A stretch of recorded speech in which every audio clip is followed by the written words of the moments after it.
These are the names of the sons of Israel who came to Egypt with Jacob, each with his household: Reuben, Simeon, Levi, and Judah; Issachar, Zebulun, and Benjamin; Dan and Naphtali; Gad, and Asher.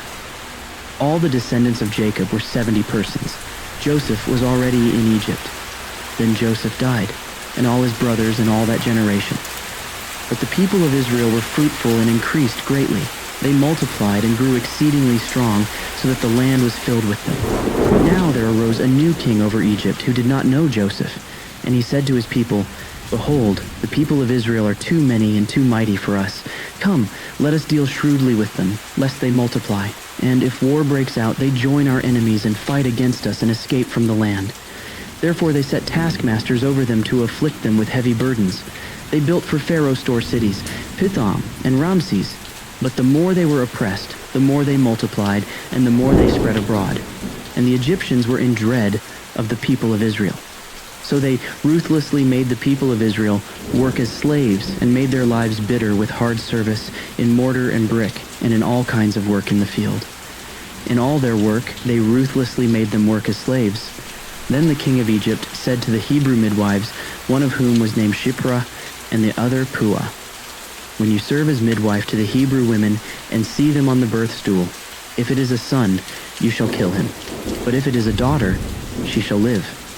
But the midwives feared God and did not do as the king of Egypt commanded them, but let the male children live.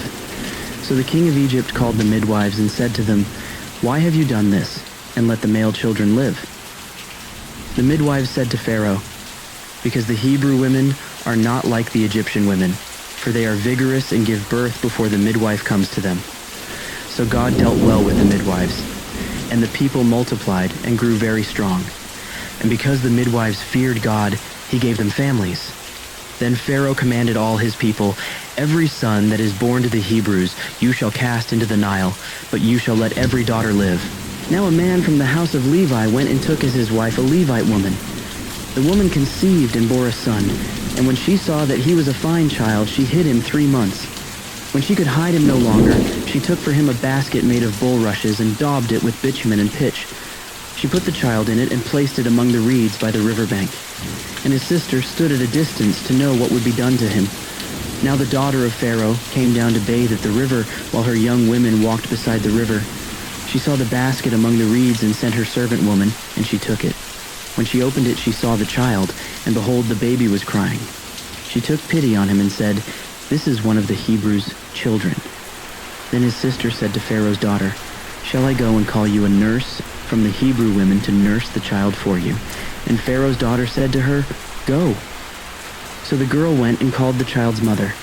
And Pharaoh's daughter said to her, "Take this child away and nurse him for me, and I will give you your wages."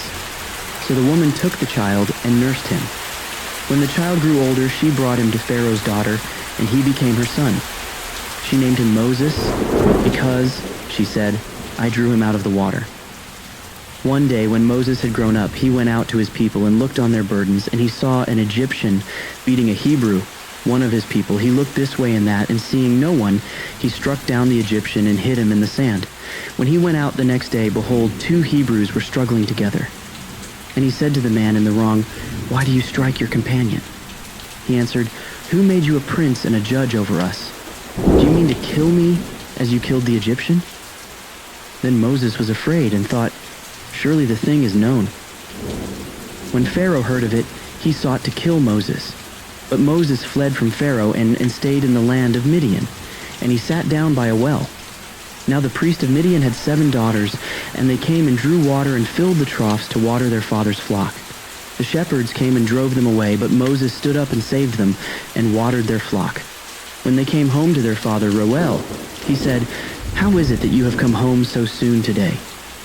They said, "An Egyptian delivered us out of the hand of the shepherds and even drew water for us and watered the flock." He said to his daughters, "Then where is he? Why have you left the man? Call him, that he may eat bread." And Moses was content to dwell with the man, and he gave Moses his daughter Zipporah. She gave birth to a son, and he called his name Gershom, for he said, "I have been a sojourner in a foreign land." During those many days the king of Egypt died, And the people of Israel groaned because of their slavery and cried out for help. Their cry for rescue from slavery came up to God. And God heard their groaning, and God remembered his covenant with Abraham, with Isaac, and with Jacob. God saw the people of Israel, and God knew. Now Moses was keeping the flock of his father-in-law, Jethro, the priest of Midian, and he led his flock to the west side of the wilderness and came to Horeb, the mountain of God. And the angel of the Lord appeared to him in a flame of fire out of the midst of a bush. He looked, and behold, the bush was burning, yet it was not consumed. And Moses said, I will turn aside to see this great sight, why the bush is not burned. When the Lord saw that he turned aside to see, God called to him out of the bush, Moses, Moses. And he said, Here I am. Then he said, Do not come near. Take your sandals off your feet, for the place on which you are standing is holy ground. And he said, I am the God of your father, the God of Abraham, the God of Isaac, and the God of Jacob. And Moses hid his face, for he was afraid to look at God. Then the Lord said, I have surely seen the affliction of my people who are in Egypt, and have heard their cry because of their taskmasters. I know their sufferings, and I have come down to deliver them out of the hand of the Egyptians, and to bring them up out of that land to a good and broad land, a land flowing with milk and honey, to the place of the Canaanites, the Hittites, the Amorites, the Perizzites, the Hivites, and the Jebusites. And now behold, the cry of the people of Israel has come to me, and I have also seen the oppression with which the Egyptians oppress them. Come, I will send you to Pharaoh, that you may bring my people, the children of Israel, out of Egypt. But Moses said to God, Who am I, that I should go to Pharaoh and bring the children of Israel out of Egypt? He said, But I will be with you, and this shall be the sign for you that I have sent you. When you have brought the people out of Egypt, you shall serve God on this mountain. Then Moses said to God, If I come to the people of Israel and say to them, The God of your fathers has sent me to you, and they ask me, What is his name? What shall I say to them? God said to Moses, I am who I am. And he said, Say this to the people of Israel, I am has sent me to you. God also said to Moses, Say this to the people of Israel, The Lord, the God of your fathers, the God of Abraham, the God of Isaac, and the God of Jacob, has sent me to you. This is my name forever, and thus I am to be remembered throughout all generations. Go and gather the elders of Israel together, and say to them, The Lord, the God of your fathers, the God of Abraham, of Isaac, and of Jacob, has appeared to me, saying, I have observed you and what has been done to you in Egypt, and I promise that I will bring you up out of the affliction of Egypt to the land of the Canaanites, the Hittites, the Amorites, the Perizzites, the Hivites, and the Jebusites, a land flowing with milk and honey. And they will listen to your voice, and you and the elders of Israel shall go to the king of Egypt and say to him, The Lord, the God of the Hebrews, has met with us. And now, please let us go a 3 days' journey into the wilderness, that we may sacrifice to the Lord our God. But I know that the king of Egypt will not let you go unless compelled by a mighty hand. So I will stretch out my hand and strike Egypt with all the wonders that I will do in it. After that, he will let you go. And I will give this people favor in the sight of the Egyptians. And when you go, you shall not go empty, but each woman shall ask of her neighbor and any woman who lives in her house for silver and gold jewelry and for clothing. You shall put them on your sons and on your daughters, so you shall plunder the Egyptians. Then Moses answered, But behold, they will not believe me or listen to my voice, for they will say, The Lord did not appear to you. The Lord said to him, What is that in your hand? He said, A staff. And he said, Throw it on the ground. So he threw it on the ground, and it became a serpent, and Moses ran from it. But the Lord said to Moses, Put out your hand and catch it by the tail. So he put out his hand and caught it, and it became a staff in his hand. That they may believe that the Lord, the God of their fathers, the God of Abraham, the God of Isaac, and the God of Jacob, has appeared to you. Again the Lord said to him, Put your hand inside your cloak. And he put his hand inside his cloak, and when he took it out, behold, his hand was leprous like snow. Then God said, Put your hand back inside your cloak. So he put his hand back inside his cloak, and when he took it out, behold, it was restored like the rest of his flesh. If they will not believe you, God said, or listen to the first sign, they may believe the latter sign. If they will not believe even these 2 signs, or listen to your voice, you shall take some water from the Nile and pour it on the dry ground. and the water that you shall take from the Nile will become blood on the dry ground." But Moses said to the Lord, "O my Lord, I am not eloquent, either in the past or since you have spoken to your servant, but I am slow of speech and of tongue." Then the Lord said to him, "Who has made man's mouth? Who makes him mute, or deaf, or seeing, or blind? Is it not I, the Lord? Now therefore go, and I will be with your mouth and teach you what you shall speak." But he said, "O my Lord, please send someone else." Then the anger of the Lord was kindled against Moses, and he said, "Is there not Aaron, your brother, the Levite? I know that he can speak well. Behold, he is coming out to meet you, and when he sees you, he will be glad in his heart. You shall speak to him and put the words in his mouth, and I will be with your mouth and with his mouth, and will teach you both what to do. He shall speak for you to the people, and he shall be your mouth, and you shall be as God to him, and take in your hand this staff with which you shall do the signs." Moses went back to Jethro, his father-in-law, and said to him, "Please let me go back to my brothers in Egypt to see whether they are still alive." And Jethro said to Moses, "Go in peace." And the Lord said to Moses in Midian, "Go back to Egypt, for all the men who were seeking your life are dead." So Moses took his wife and his sons and had them ride on a donkey and went back to the land of Egypt. And Moses took the staff of God in his hand. And the Lord said to Moses, "When you go back to Egypt, see that you do before Pharaoh all the miracles that I have put in your power. But I will harden his heart, so that he will not let the people go. Then you shall say to Pharaoh, 'Thus says the Lord, Israel is my firstborn son. And I say to you, let my son go, that he may serve me. If you refuse to let him go, behold, I will kill your firstborn son.' At a lodging place on the way, the Lord met him and sought to put him to death. Then Zipporah took a flint and cut off her son's foreskin and touched Moses' feet with it and said, 'Surely you are a bridegroom of blood to me.' So he let him alone. It was then that she said, 'A bridegroom of blood,' because of the circumcision. The Lord said to Aaron, 'Go into the wilderness to meet Moses.' So he went and met him at the mountain of God and kissed him. And Moses told Aaron all the words of the Lord with which he had sent him to speak, and all the signs that he had commanded him to do. Then Moses and Aaron went and gathered together all the elders of the people of Israel. Aaron spoke all the words that the Lord had spoken to Moses, and did the signs in the sight of the people. And the people believed, and when they heard that the Lord had visited the people of Israel, and that he had seen their affliction, they bowed their heads and worshipped.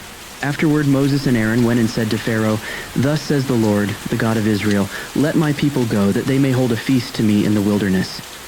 But Pharaoh said, 'Who is the Lord, that I should obey his voice and let Israel go? I do not know the Lord, and moreover, I will not let Israel go.' Then they said, 'The God of the Hebrews has met with us. Please let us go a 3 days' journey into the wilderness, that we may sacrifice to the Lord our God, lest he fall upon us with pestilence or with the sword.' But the king of Egypt said to them, 'Moses and Aaron, why do you take the people away from their work? Get back to your burdens.' And Pharaoh said, 'Behold, the people of the land are now many, and you make them rest from their burdens.' The same day Pharaoh commanded the taskmasters of the people and their foremen, 'You shall no longer give the people straw to make bricks, as in the past. Let them go and gather straw for themselves. But the number of bricks that they made in the past you shall impose on them. You shall by no means reduce it, for they are idle. Therefore they cry, Let us go and offer sacrifice to our God.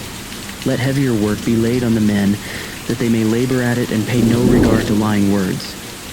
So the taskmasters and the foremen of the people went out and said to the people, 'Thus says Pharaoh, I will not give you straw.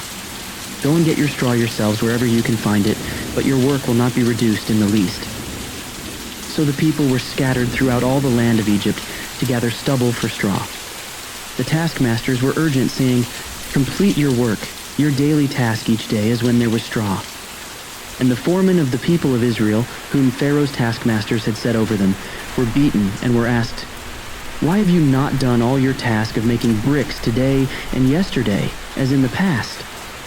Then the foremen of the people of Israel came and cried to Pharaoh, 'Why do you treat your servants like this? No straw is given to your servants, yet they say to us, Make bricks.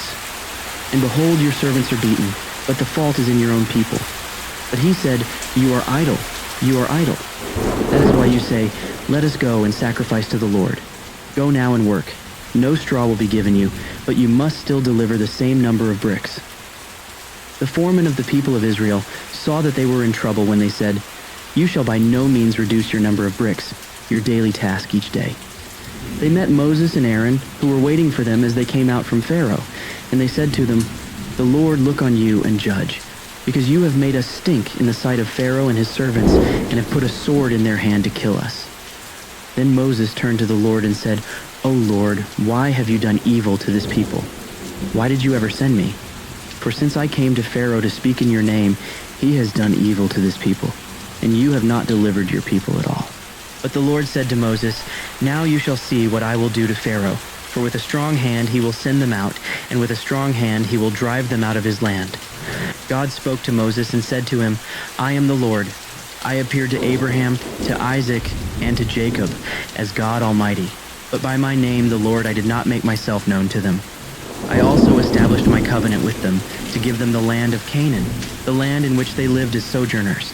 Moreover, I have heard the groaning of the people of Israel whom the Egyptians hold as slaves, and I have remembered my covenant. Say therefore to the people of Israel, I am the Lord, and I will bring you out from under the burdens of the Egyptians, and I will deliver you from slavery to them, and I will redeem you with an outstretched arm and with great acts of judgment. I will take you to be my people, and I will be your God. And you shall know that I am the Lord your God, who has brought you out from under the burdens of the Egyptians. I will bring you into the land that I swore to give to Abraham, to Isaac, and to Jacob. I will give it to you for a possession. I am the Lord." Moses spoke thus to the people of Israel, but they did not listen to Moses because of their broken spirit and harsh slavery. So the Lord said to Moses, "Go in, tell Pharaoh king of Egypt to let the people of Israel go out of his land." But Moses said to the Lord, "Behold, the people of Israel have not listened to me. How then shall Pharaoh listen to me? For I am of uncircumcised lips."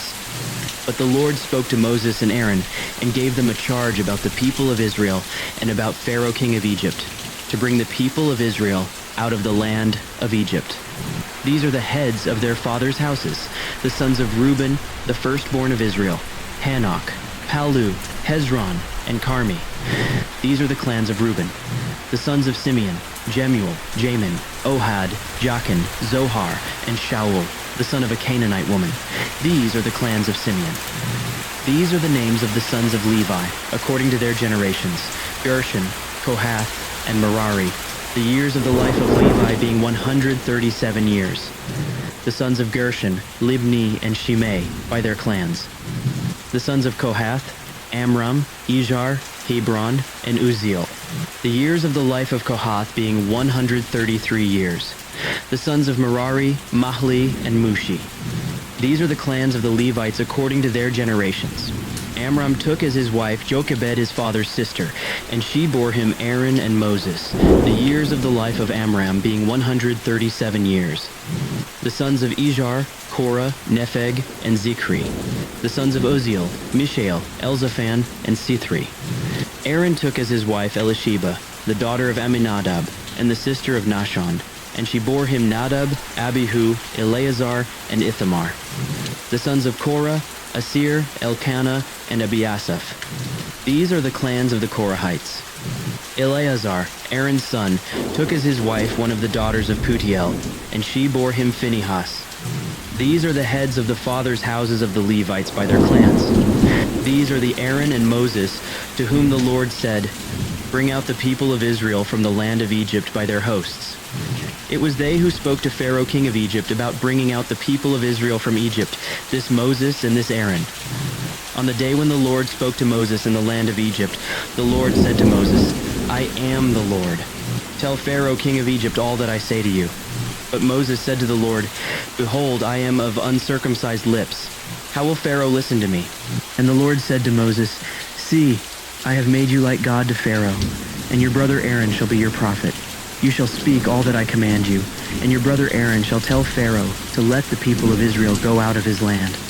But I will harden Pharaoh's heart, and though I multiply my signs and wonders in the land of Egypt, Pharaoh will not listen to you. Then I will lay my hand on Egypt and bring my hosts, my people the children of Israel, out of the land of Egypt by great acts of judgment. The Egyptians shall know that I am the Lord when I stretch out my hand against Egypt and bring out the people of Israel from among them." Moses and Aaron did so. They did just as the Lord commanded them. Now Moses was 80 years old and Aaron 83 years old when they spoke to Pharaoh. Then the Lord said to Moses and Aaron, "When Pharaoh says to you, 'Prove yourselves by working a miracle,' then you shall say to Aaron, 'Take your staff and cast it down before Pharaoh, that it may become a serpent.'" So Moses and Aaron went to Pharaoh and did just as the Lord commanded. Aaron cast down his staff before Pharaoh and his servants, and it became a serpent. Then Pharaoh summoned the wise men and the sorcerers, and they, the magicians of Egypt, also did the same by their secret arts. For each man cast down his staff, and they became serpents. But Aaron's staff swallowed up their staffs. Still Pharaoh's heart was hardened, and he would not listen to them as the Lord had said. Then the Lord said to Moses, "Pharaoh's heart is hardened. He refuses to let the people go. Go to Pharaoh in the morning as he is going out to the water. Stand on the bank of the Nile to meet him, and take in your hand the staff that turned into a serpent. And you shall say to him, 'The Lord, the God of the Hebrews, sent me to you, saying, Let my people go, that they may serve me in the wilderness. But so far you have not obeyed. Thus says the Lord, By this you shall know that I am the Lord. Behold, with the staff that is in my hand, I will strike the water that is in the Nile, and it shall turn into blood. The fish in the Nile shall die, and the Nile will stink, and the Egyptians will grow weary of drinking water from the Nile." And the Lord said to Moses, "Say to Aaron, Take your staff and stretch out your hand over the waters of Egypt, over their rivers, their canals, and their ponds, and all their pools of water, so that they may become blood. And there shall be blood throughout all the land of Egypt, even in vessels of wood and in vessels of stone." Moses and Aaron did as the Lord commanded. In the sight of Pharaoh and in the sight of his servants, he lifted up the staff and struck the water in the Nile, and all the water in the Nile turned into blood. And the fish in the Nile died, and the Nile stank, so that the Egyptians could not drink water from the Nile. There was blood throughout all the land of Egypt, but the magicians of Egypt did the same by their secret arts. So Pharaoh's heart remained hardened, and he would not listen to them, as the Lord had said. Pharaoh turned and went into his house, and he did not take even this to heart. And all the Egyptians dug along the Nile for water to drink, for they could not drink the water of the Nile. 7 full days passed after the Lord had struck the Nile. Then the Lord said to Moses, "Go into Pharaoh and say to him, 'Thus says the Lord, Let my people go, that they may serve me. But if you refuse to let them go, behold, I will plague all your country with frogs. The Nile shall swarm with frogs that shall come up into your house and into your bedroom, and on your bed, and into the houses of your servants and your people, and into your ovens and your kneading bowls. The frogs shall come up on you and on your people, and on all your servants.'" And the Lord said to Moses, "Say to Aaron, Stretch out your hand with your staff over the rivers, over the canals, and over the pools, and make frogs come up on the land of Egypt." So Aaron stretched out his hand over the waters of Egypt, and the frogs came up and covered the land of Egypt. But the magicians did the same by their secret arts, and made frogs come up on the land of Egypt. Then Pharaoh called Moses and Aaron and said, "Plead with the Lord to take away the frogs from me and from my people, and I will let the people go to sacrifice to the Lord." Moses said to Pharaoh, "Be pleased to command me, when I am to plead for you and for your servants and for your people, that the frogs be cut off from you and your houses, and be left only in the Nile." And he said, "Tomorrow." Moses said, "Be it as you say, so that you may know that there is no one like the Lord our God. The frogs shall go away from you and your houses, and your servants and your people. They shall be left only in the Nile." So Moses and Aaron went out from Pharaoh, and Moses cried to the Lord about the frogs, as he had agreed with Pharaoh. And the Lord did according to the word of Moses. The frogs died out in the houses, the courtyards, and the fields, and they gathered them together in heaps, and the land stank. But when Pharaoh saw that there was a respite, he hardened his heart and would not listen to them, as the Lord had said. Then the Lord said to Moses, "Say to Aaron, Stretch out your staff and strike the dust of the earth, so that it may become gnats in all the land of Egypt." And they did so. Aaron stretched out his hand with his staff and struck the dust of the earth, and there were gnats on man and beast. All the dust of the earth became gnats in all the land of Egypt. The magicians tried by their secret arts to produce gnats, but they could not. So there were gnats on man and beast. Then the magicians said to Pharaoh, "This is the finger of God." But Pharaoh's heart was hardened, and he would not listen to them, as the Lord had said. Then the Lord said to Moses, "Rise up early in the morning and present yourself to Pharaoh as he goes out to the water, and say to him, 'Thus says the Lord, let my people go that they may serve me. Or else if you will not let my people go, behold, I will send swarms of flies on you and your servants and your people and into your houses. And the houses of the Egyptians shall be filled with swarms of flies, and also the ground on which they stand. But on that day I will set apart the land of Goshen, where my people dwell, so that no swarms of flies shall be there, that you may know that I am the Lord in the midst of the earth. Thus I will put a division between my people and your people. Tomorrow this sign shall happen." And the Lord did so. There came great swarms of flies into the house of Pharaoh and into his servants' houses. Throughout all the land of Egypt, the land was ruined by the swarms of flies. Then Pharaoh called Moses and Aaron and said, "Go, sacrifice to your God within the land." But Moses said, "It would not be right to do so, for the offerings we shall sacrifice to the Lord our God are an abomination to the Egyptians. If we sacrifice offerings abominable to the Egyptians before their eyes, will they not stone us? We must go 3 days' journey into the wilderness and sacrifice to the Lord our God as he tells us." So Pharaoh said, "I will let you go to sacrifice to the Lord your God in the wilderness. Only you must not go very far away. Plead for me." Then Moses said, "Behold, I am going out from you, and I will plead with the Lord that the swarms of flies may depart from Pharaoh, from his servants, and from his people tomorrow. Only let not Pharaoh cheat again by not letting the people go to sacrifice to the Lord." So Moses went out from Pharaoh and prayed to the Lord. And the Lord did as Moses asked, and removed the swarms of flies from Pharaoh, from his servants, and from his people. Not one remained. But Pharaoh hardened his heart this time also, and did not let the people go. Then the Lord said to Moses, "Go in to Pharaoh, and say to him, 'Thus says the Lord, the God of the Hebrews, let my people go, that they may serve me. For if you refuse to let them go and still hold them, behold, the hand of the Lord will fall with a very severe plague upon your livestock that are in the field, the horses, the donkeys, the camels, the herds, and the flocks. But the Lord will make a distinction between the livestock of Israel and the livestock of Egypt, so that nothing of all that belongs to the people of Israel shall die.' And the Lord set a time, saying, 'Tomorrow the Lord will do this thing in the land.' And the next day the Lord did this thing. All the livestock of the Egyptians died, but not one of the livestock of the people of Israel died.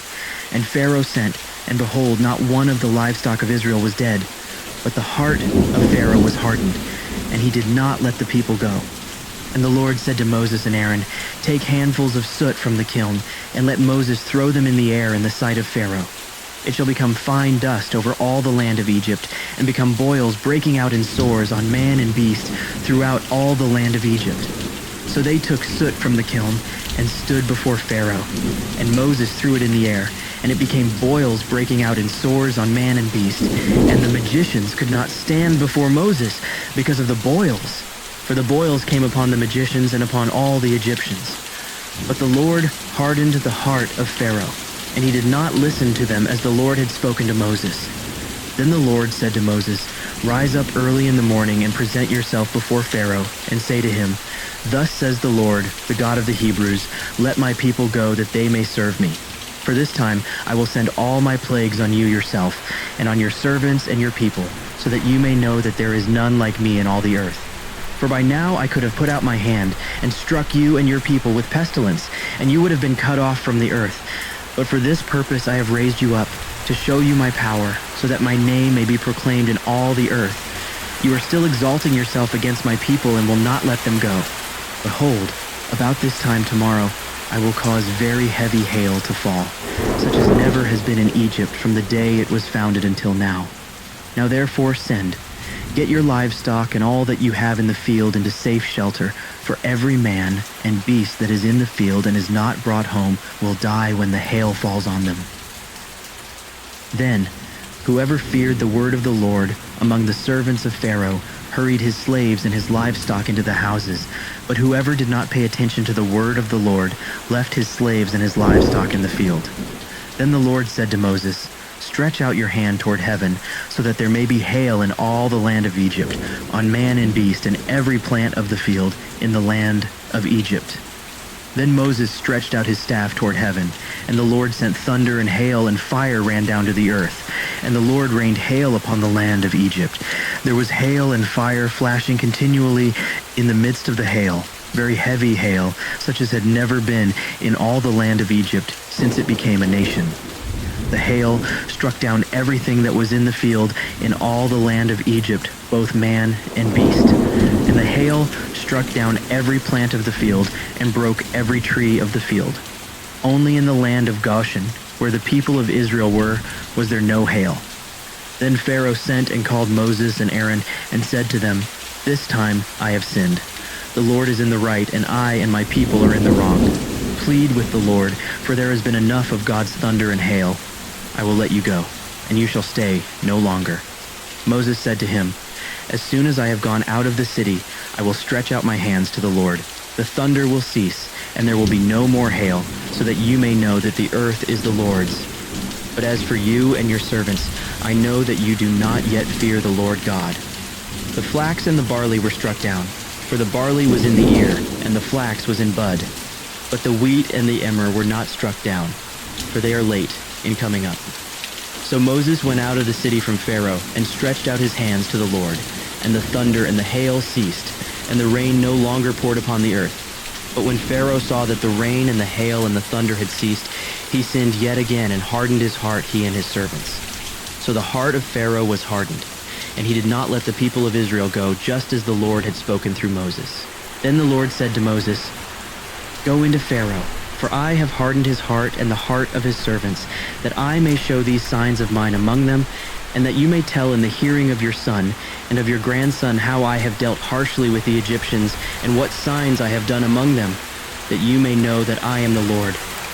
So Moses and Aaron went into Pharaoh and said to him, "Thus says the Lord, the God of the Hebrews, how long will you refuse to humble yourself before me? Let my people go, that they may serve me. For if you refuse to let my people go, behold, tomorrow I will bring locusts into your country, and they shall cover the face of the land, so that no one can see the land. And they shall eat what is left to you after the hail, and they shall eat every tree of yours that grows in the field, and they shall fill your houses and the houses of all your servants and of all the Egyptians, as neither your fathers nor your grandfathers have seen, from the day they came on earth to this day." Then he turned and went out from Pharaoh. Then Pharaoh's servants said to him, "How long shall this man be a snare to us? Let the men go, that they may serve the Lord their God. Do you not yet understand that Egypt is ruined?" So Moses and Aaron were brought back to Pharaoh, and he said to them, "Go, serve the Lord your God. But which ones are to go?" Moses said, "We will go with our young and our old. We will go with our sons and daughters and with our flocks and herds, for we must hold a feast to the Lord." But he said to them, "The Lord be with you, if ever I let you and your little ones go. Look, you have some evil purpose in mind. No, go, the men among you, and serve the Lord, for that is what you are asking."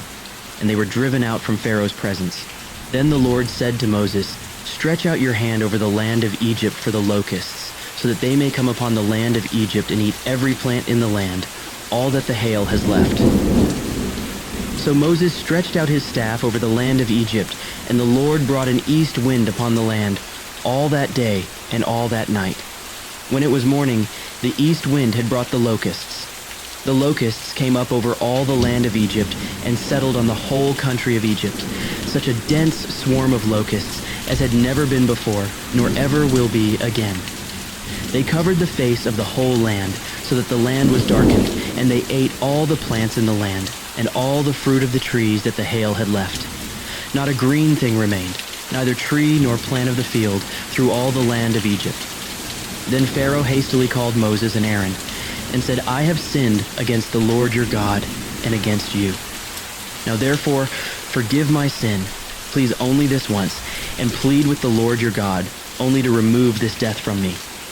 So he went out from Pharaoh, and pleaded with the Lord, and the Lord turned the wind into a very strong west wind, which lifted the locusts and drove them into the Red Sea. Not a single locust was left in all the country of Egypt. But the Lord hardened Pharaoh's heart, and he did not let the people of Israel go. Then the Lord said to Moses, "Stretch out your hand toward heaven, that there may be darkness over the land of Egypt, a darkness to be felt." So Moses stretched out his hand toward heaven, and there was pitch darkness in all the land of Egypt 3 days. They did not see one another, nor did anyone rise from his place for 3 days, but all the people of Israel had light where they lived. Then Pharaoh called Moses and said, "Go, serve the Lord. Your little ones also may go with you. Only let your flocks and your herds remain behind." But Moses said, "You must also let us have sacrifices and burnt offerings, that we may sacrifice to the Lord our God. Our livestock also must go with us. Not a hoof shall be left behind, for we must take of them to serve the Lord our God, and we do not know with what we must serve the Lord until we arrive there." But the Lord hardened Pharaoh's heart, and he would not let them go. Then Pharaoh said to him, "Get away from me. Take care never to see my face again, for on the day you see my face you shall die." Moses said, "As you say, I will not see your face again." The Lord said to Moses, "Yet one plague more I will bring upon Pharaoh and upon Egypt. Afterward he will let you go from here. When he lets you go, he will drive you away completely. Speak now in the hearing of the people, that they ask every man of his neighbor and every woman of her neighbor for silver and gold jewelry." And the Lord gave the people favor in the sight of the Egyptians. Moreover, the man Moses was very great in the land of Egypt, in the sight of Pharaoh's servants and in the sight of the people. So Moses said, "Thus says the Lord, about midnight I will go out in the midst of Egypt, and every firstborn in the land of Egypt shall die, from the firstborn of Pharaoh who sits on his throne, even to the firstborn of the slave girl who is behind the handmill, and all the firstborn of the cattle. There shall be a great cry throughout all the land of Egypt, such as there has never been, nor ever will be again. But not a dog shall growl against any of the people of Israel, either man or beast, that you may know that the Lord makes a distinction between Egypt and Israel. And all these your servants shall come down to me and bow down to me, saying, 'Get out, you and all the people who follow you.' And after that I will go out." And he went out from Pharaoh in hot anger. Then the Lord said to Moses, "Pharaoh will not listen to you, that my wonders may be multiplied in the land of Egypt." Moses and Aaron did all these wonders before Pharaoh, and the Lord hardened Pharaoh's heart, and he did not let the people of Israel go out of his land. The Lord said to Moses and Aaron in the land of Egypt, "This month shall be for you the beginning of months. It shall be the first month of the year for you. Tell all the congregation of Israel that on the 10th day of this month every man shall take a lamb according to their father's houses, a lamb for a household. And if the household is too small for a lamb, then he and his nearest neighbor shall take according to the number of persons. According to what each can eat, you shall make your count for the lamb. Your lamb shall be without blemish, a male a year old.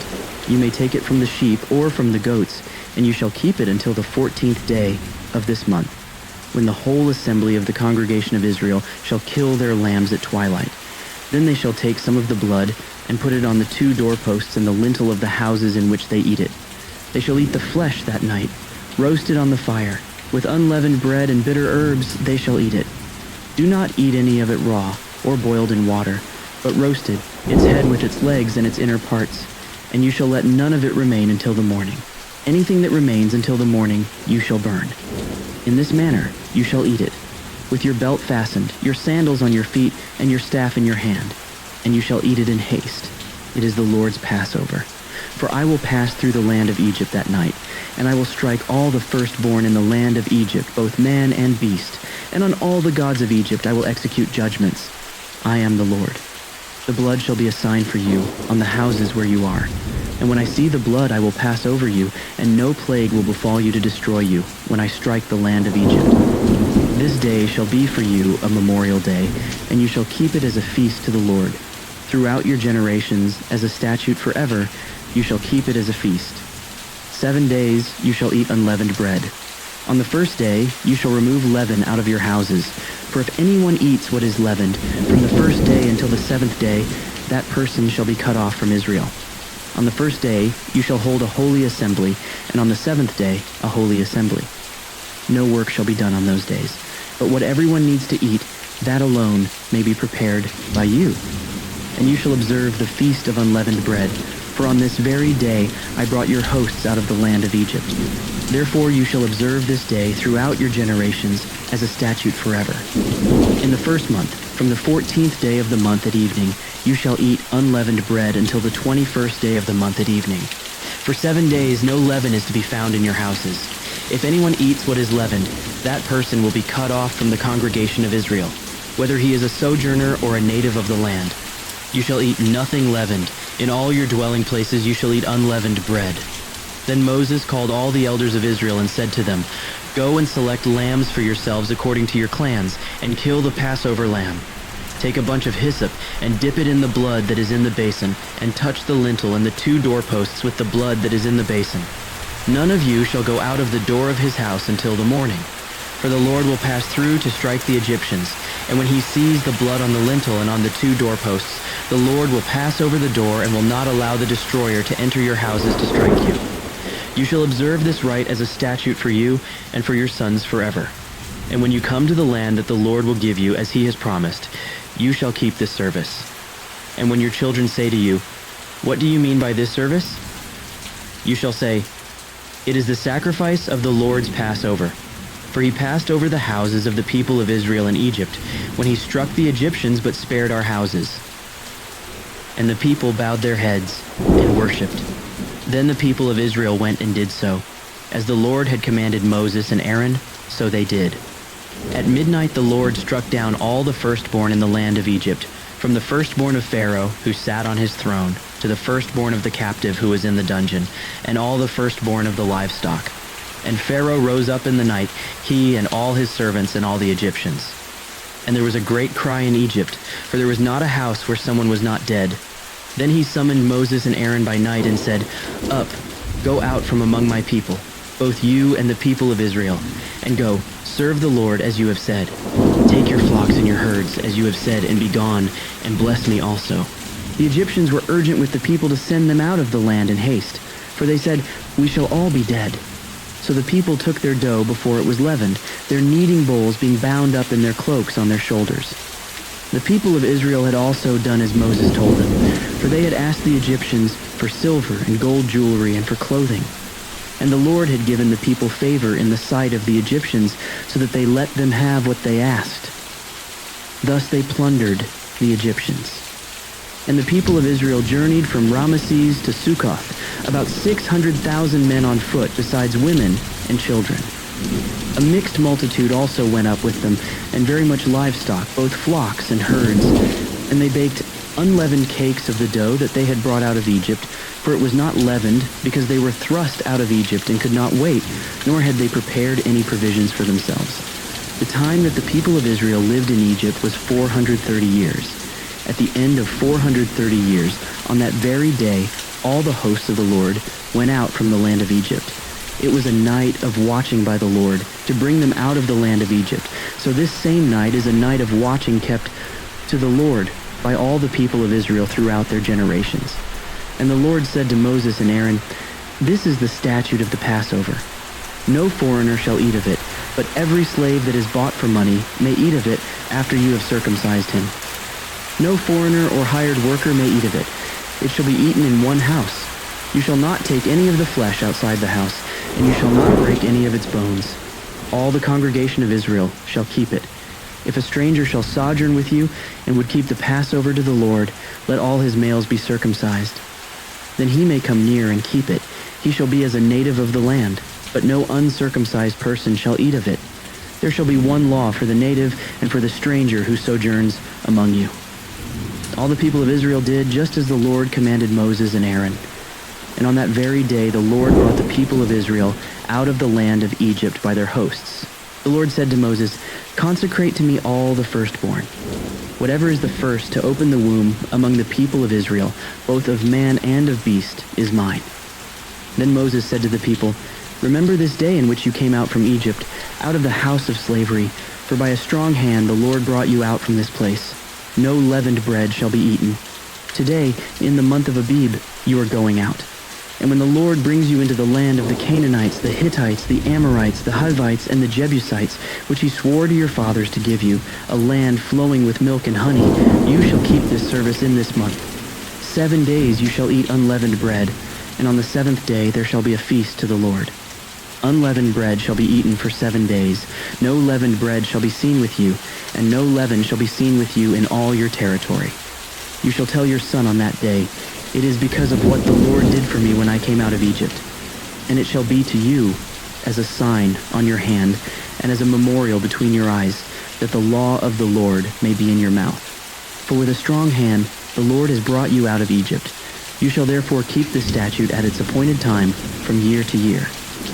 When the Lord brings you into the land of the Canaanites, as he swore to you and your fathers, and shall give it to you, you shall set apart to the Lord all that first opens the womb. All the firstborn of your animals that are males shall be the Lord's. Every firstborn of a donkey you shall redeem with a lamb, or if you will not redeem it, you shall break its neck. Every firstborn of man among your sons you shall redeem. And when in time to come your son asks you, "What does this mean?" you shall say to him, "By a strong hand the Lord brought us out of Egypt, from the house of slavery." For when Pharaoh stubbornly refused to let us go, the Lord killed all the firstborn in the land of Egypt, both the firstborn of man and the firstborn of animals. Therefore I sacrifice to the Lord all the males that first open the womb, but all the firstborn of my sons I redeem.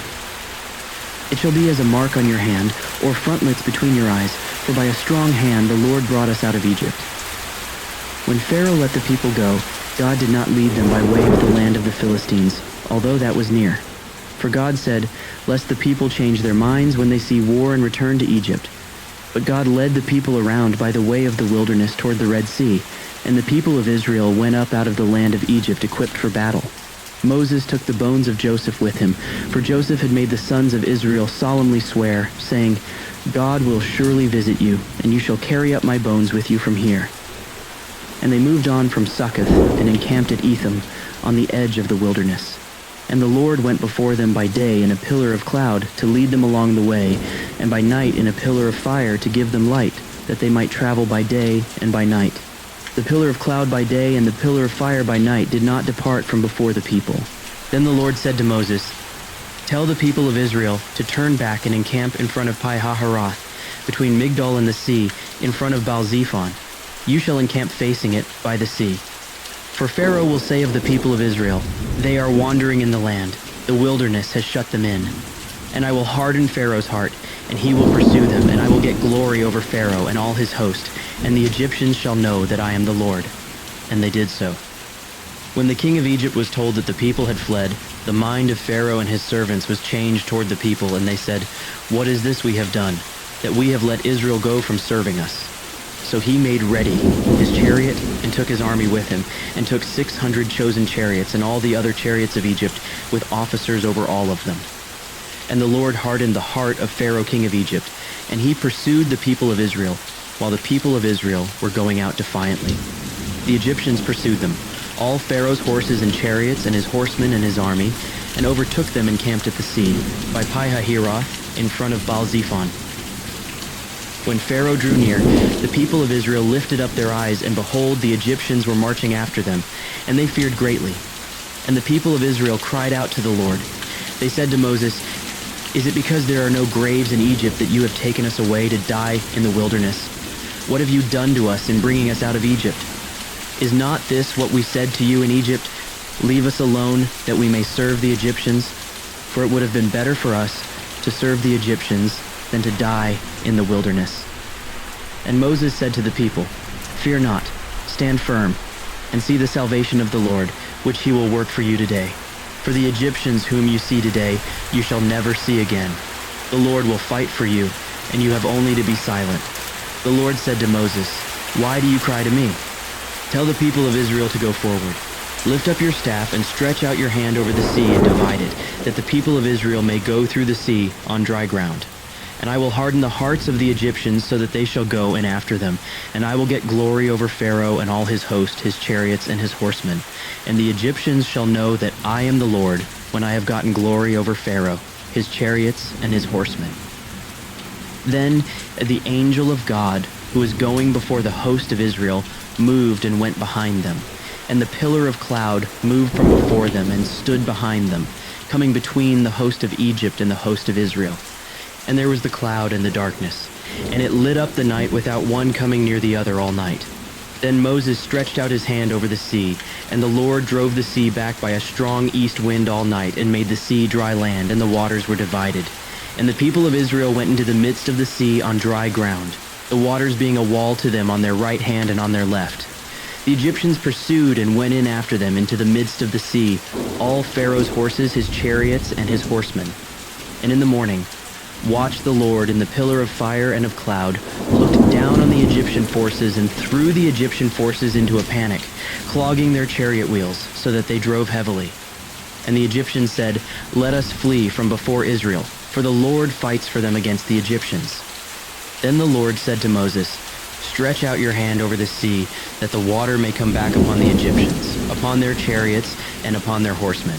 So Moses stretched out his hand over the sea, and the sea returned to its normal course when the morning appeared. And as the Egyptians fled into it, the Lord threw the Egyptians into the midst of the sea. The waters returned and covered the chariots and the horsemen. Of all the host of Pharaoh that had followed them into the sea, not one of them remained. But the people of Israel walked on dry ground through the sea, the waters being a wall to them on their right hand and on their left. Thus the Lord saved Israel that day from the hand of the Egyptians, and Israel saw the Egyptians dead on the seashore. Israel saw the great power that the Lord used against the Egyptians. So the people feared the Lord, and they believed in the Lord and in his servant Moses. Then Moses and the people of Israel sang this song to the Lord, saying, "I will sing to the Lord, for he has triumphed gloriously. The horse and his rider he has thrown into the sea. The Lord is my strength and my song, and he has become my salvation. This is my God, and I will praise him, my father's God, and I will exalt him. The Lord is a man of war. The Lord is his name. Pharaoh's chariots and his host he cast into the sea, and his chosen officers were sunk in the Red Sea. The floods covered them. They went down into the depths like a stone. Your right hand, O Lord, glorious in power, your right hand, O Lord, shatters the enemy. In the greatness of your majesty, you overthrow your adversaries. You send out your fury. It consumes them like stubble. At the blast of your nostrils, the waters piled up. The floods stood up in a heap. The deeps congealed in the heart of the sea. The enemy said, I will pursue. I will overtake. I will divide the spoil. My desire shall have its fill of them. I will draw my sword. My hand shall destroy them. You blew with your wind. The sea covered them. They sank like lead in the mighty waters. Who is like you, O Lord, among the gods? Who is like you, majestic in holiness, awesome in glorious deeds, doing wonders? You stretched out your right hand. The earth swallowed them. You have led in your steadfast love the people whom you have redeemed. You have guided them by your strength to your holy abode. The peoples have heard, they tremble. Pangs have seized the inhabitants of Philistia. Now are the chiefs of Edom dismayed. Trembling seizes the leaders of Moab. All the inhabitants of Canaan have melted away. Terror and dread fall upon them. Because of the greatness of your arm, they are still as a stone, till your people, O Lord, pass by, till the people pass by whom you have purchased. You will bring them in and plant them on your own mountain, the place, O Lord, which you have made for your abode, the sanctuary, O Lord, which your hands have established. The Lord will reign forever and ever. For when the horses of Pharaoh with his chariots and his horsemen went into the sea, the Lord brought back the waters of the sea upon them. But the people of Israel walked on dry ground in the midst of the sea. Then Miriam the prophetess, the sister of Aaron, took a tambourine in her hand, and all the women went out after her with tambourines and dancing. And Miriam sang to them, Sing to the Lord, for he has triumphed gloriously. The horse and his rider he has thrown into the sea. Then Moses made Israel set out from the Red Sea, and they went into the wilderness of Shur. They went 3 days in the wilderness and found no water. When they came to Merah, they could not drink the water of Merah because it was bitter. Therefore it was named Merah. And the people grumbled against Moses, saying, What shall we drink? And he cried to the Lord, and the Lord showed him a log, and he threw it into the water, and the water became sweet. There the Lord made for them a statute and a rule, and there he tested them, saying, If you will diligently listen to the voice of the Lord your God, and do that which is right in his eyes, and give ear to his commandments, and keep all his statutes, I will put none of the diseases on you that I put on the Egyptians, for I am the Lord, your healer. Then they came to Elim, where there were 12 springs of water and 70 palm trees, and they encamped there by the water. They set out from Elim, and all the congregation of the people of Israel came to the wilderness of Sin, which is between Elim and Sinai, on the 15th day of the 2nd month after they had departed from the land of Egypt. And the whole congregation of the people of Israel grumbled against Moses and Aaron in the wilderness. And the people of Israel said to them, "Would that we had died by the hand of the Lord in the land of Egypt, when we sat by the meat pots and ate bread to the full. For you have brought us out into this wilderness to kill this whole assembly with hunger." Then the Lord said to Moses, "Behold, I am about to rain bread from heaven for you, and the people shall go out and gather a day's portion every day, that I may test them, whether they will walk in my law or not. On the 6th day, when they prepare what they bring in, it will be twice as much as they gather daily." So Moses and Aaron said to all the people of Israel, "At evening you shall know that it was the Lord who brought you out of the land of Egypt, and in the morning you shall see the glory of the Lord, because he has heard your grumbling against the Lord. For what are we, that you grumble against us?" And Moses said, "When the Lord gives you in the evening meat to eat, and in the morning bread to the full, because the Lord has heard your grumbling that you grumble against him, what are we? Your grumbling is not against us, but against the Lord." Then Moses said to Aaron, "Say to the whole congregation of the people of Israel, 'Come near before the Lord, for he has heard your grumbling.'" And as soon as Aaron spoke to the whole congregation of the people of Israel, they looked toward the wilderness, and behold, the glory of the Lord appeared in the cloud. And the Lord said to Moses, "I have heard the grumbling of the people of Israel. Say to them, 'At twilight you shall eat meat, and in the morning you shall be filled with bread. Then you shall know that I am the Lord your God.'" In the evening quail came up and covered the camp, and in the morning dew lay around the camp. And when the dew had gone up, there was on the face of the wilderness a fine, flake-like thing, fine as frost on the ground. When the people of Israel saw it, they said to one another, "What is it?" For they did not know what it was. And Moses said to them, "It is the bread that the Lord has given you to eat. This is what the Lord has commanded. Gather of it, each one of you, as much as he can eat. You shall each take an omer, according to the number of the persons that each of you has in his tent." And the people of Israel did so. They gathered, some more, some less. But when they measured it with an omer, whoever gathered much had nothing left over, and whoever gathered little had no lack. Each of them gathered as much as he could eat. And Moses said to them, "Let no one leave any of it over till the morning." But they did not listen to Moses. Some left part of it till the morning, and it bred worms and stank. And Moses was angry with them. Morning by morning they gathered it, each as much as he could eat. But when the sun grew hot, it melted. On the 6th day they gathered twice as much bread, 2 omers each. And when all the leaders of the congregation came and told Moses, he said to them, "This is what the Lord has commanded. Tomorrow is a day of solemn rest, a holy Sabbath to the Lord. Bake what you will bake and boil what you will boil, and all that is left over lay aside to be kept till the morning." So they laid it aside till the morning, as Moses commanded them, and it did not stink, and there were no worms in it. Moses said, "Eat it today, for today is a Sabbath to the Lord. Today you will not find it in the field.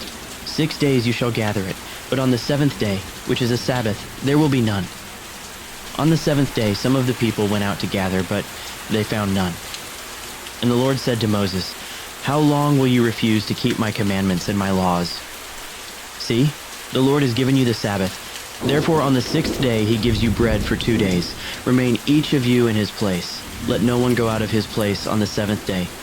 So the people rested on the 7th day. Now the house of Israel called its name Manna. It was like coriander seed white, and the taste of it was like wafers made with honey. Moses said, "This is what the Lord has commanded. Let an omer of it be kept throughout your generations, so that they may see the bread with which I fed you in the wilderness when I brought you out of the land of Egypt." And Moses said to Aaron, "Take a jar and put an omer of manna in it and place it before the Lord to be kept throughout your generations."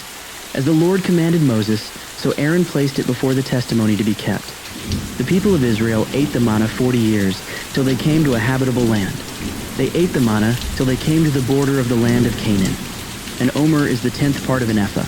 All the congregation of the people of Israel moved on from the wilderness of Sin by stages according to the commandment of the Lord, and camped at Rephidim, but there was no water for the people to drink. Therefore the people quarreled with Moses and said, "Give us water to drink." And Moses said to them, "Why do you quarrel with me? Why do you test the Lord?" But the people thirsted there for water. And the people grumbled against Moses and said, "Why did you bring us up out of Egypt, to kill us and our children and our livestock with thirst?" So Moses cried to the Lord, "What shall I do with this people?" They are almost ready to stone me." And the Lord said to Moses, "Pass on before the people, taking with you some of the elders of Israel, and take in your hand the staff with which you struck the Nile, and go. Behold, I will stand before you there on the rock at Horeb, and you shall strike the rock, and water shall come out of it, and the people will drink." And Moses did so in the sight of the elders of Israel. And he called the name of the place Massah and Meribah, because of the quarreling of the people of Israel, and because they tested the Lord by saying, "Is the Lord among us or not?" Then Amalek came and fought with Israel at Rephidim. So Moses said to Joshua, "Choose for us men, and go out and fight with Amalek. Tomorrow I will stand on the top of the hill with the staff of God in my hand." So Joshua did as Moses told him, and fought with Amalek, while Moses, Aaron, and Hur went up to the top of the hill. Whenever Moses held up his hand, Israel prevailed, and whenever he lowered his hand, Amalek prevailed. But Moses' hands grew weary, so they took a stone and put it under him, and he sat on it, while Aaron and Hur held up his hands, one on one side and the other on the other side. So his hands were steady until the going down of the sun. And Joshua overwhelmed Amalek and his people with the sword. Then the Lord said to Moses, "Write this as a memorial in a book, and recite it in the ears of Joshua, that I will utterly blot out the memory of Amalek from under heaven." And Moses built an altar and called the name of it, "The Lord is my banner," saying, "A hand upon the throne of the Lord. The Lord will have war with Amalek from generation to generation." Jethro, the priest of Midian, Moses' father-in-law, heard of all that God had done for Moses and for Israel his people, how the Lord had brought Israel out of Egypt. Now Jethro, Moses' father-in-law, had taken Zipporah, Moses' wife, after he had sent her home, along with her 2 sons. The name of the one was Gershom, for he said, "I have been a sojourner in a foreign land." And the name of the other Eleazar, for he said, "The God of my father was my help, and delivered me from the sword of Pharaoh." Jethro, Moses' father-in-law, came with his sons and his wife to Moses in the wilderness, where he was encamped at the mountain of God. And when he sent word to Moses, "I, your father-in-law Jethro, am coming to you with your wife and her 2 sons with her," Moses went out to meet his father-in-law, and bowed down and kissed him. And they asked each other of their welfare, and went into the tent. Then Moses told his father-in-law all that the Lord had done to Pharaoh and to the Egyptians for Israel's sake, all the hardship that had come upon them in the way, and how the Lord had delivered them. And Jethro rejoiced for all the good that the Lord had done to Israel, in that he had delivered them out of the hand of the Egyptians. Jethro said, "Blessed be the Lord, who has delivered you out of the hand of the Egyptians, and out of the hand of Pharaoh, and has delivered the people from under the hand of the Egyptians. Now I know that the Lord is greater than all gods, because in this affair they dealt arrogantly with the people." And Jethro, Moses' father-in-law, brought a burnt offering and sacrifices to God. And Aaron came with all the elders of Israel to eat bread with Moses' father-in-law before God. The next day Moses sat to judge the people, and the people stood around Moses from morning till evening. When Moses' father-in-law saw all that he was doing for the people, he said, "What is this that you are doing for the people? Why do you sit alone, and all the people stand around you from morning till evening?" And Moses said to his father-in-law, "Because the people come to me to inquire of God. When they have a dispute, they come to me, and I decide between one person and another, and I make them know the statutes of God and his laws." Moses' father-in-law said to him, "What you are doing is not good. You and the people with you will certainly wear yourselves out, for the thing is too heavy for you. You are not able to do it alone. Now obey my voice. I will give you advice, and God be with you.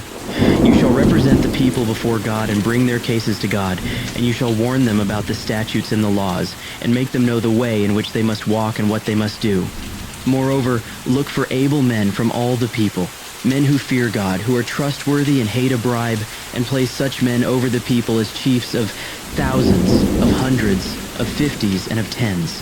And let them judge the people at all times. Every great matter they shall bring to you, but any small matter they shall decide themselves. So it will be easier for you, and they will bear the burden with you. If you do this, God will direct you. You will be able to endure, and all this people also will go to their place in peace." So Moses listened to the voice of his father-in-law and did all that he had said. Moses chose able men out of all Israel and made them heads over the people, chiefs of thousands, of hundreds, of 50s, and of 10s. And they judged the people at all times. Any hard case they brought to Moses, but any small matter they decided themselves. Then Moses let his father-in-law depart, and he went away to his own country. On the third new moon, after the people of Israel had gone out of the land of Egypt, on that day they came into the wilderness of Sinai. They set out from Rephidim and came into the wilderness of Sinai, and they encamped in the wilderness. There Israel encamped before the mountain, while Moses went up to God. The Lord called to him out of the mountain, saying, "Thus you shall say to the house of Jacob, and tell the people of Israel, you yourselves have seen what I did to the Egyptians, and how I bore you on eagle's wings and brought you to myself. Now therefore, if you will indeed obey my voice and keep my covenant, you shall be my treasured possession among all peoples, for all the earth is mine. And you shall be to me a kingdom of priests and a holy nation. These are the words that you shall speak to the people of Israel." So Moses came and called the elders of the people, and set before them all these words that the Lord had commanded him. All the people answered together and said, "All that the Lord has spoken we will do." And Moses reported the words of the people to the Lord. And the Lord said to Moses, "Behold, I am coming to you in a thick cloud, that the people may hear when I speak with you, and may also believe you forever."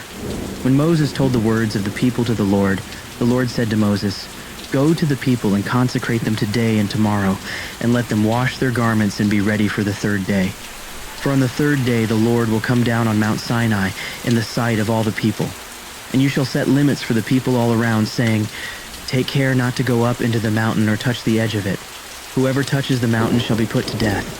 No hand shall touch him, but he shall be stoned or shot. Whether beast or man, he shall not live. When the trumpet sounds a long blast, they shall come up to the mountain.' So Moses went down from the mountain to the people and consecrated the people, and they washed their garments. And he said to the people, 'Be ready for the third day. Do not go near a woman.' On the morning of the third day, there were thunders and lightnings and a thick cloud on the mountain and a very loud trumpet blast, so that all the people in the camp trembled. Then Moses brought the people out of the camp to meet God, and they took their stand at the foot of the mountain. Now Mount Sinai was wrapped in smoke because the Lord had descended on it in fire. The smoke of it went up like the smoke of a kiln, and the whole mountain trembled greatly. And as the sound of the trumpet grew louder and louder, Moses spoke, and God answered him in thunder. The Lord came down on Mount Sinai, to the top of the mountain. And the Lord called Moses to the top of the mountain, and Moses went up. And the Lord said to Moses, "Go down and warn the people, lest they break through to the Lord to look, and many of them perish.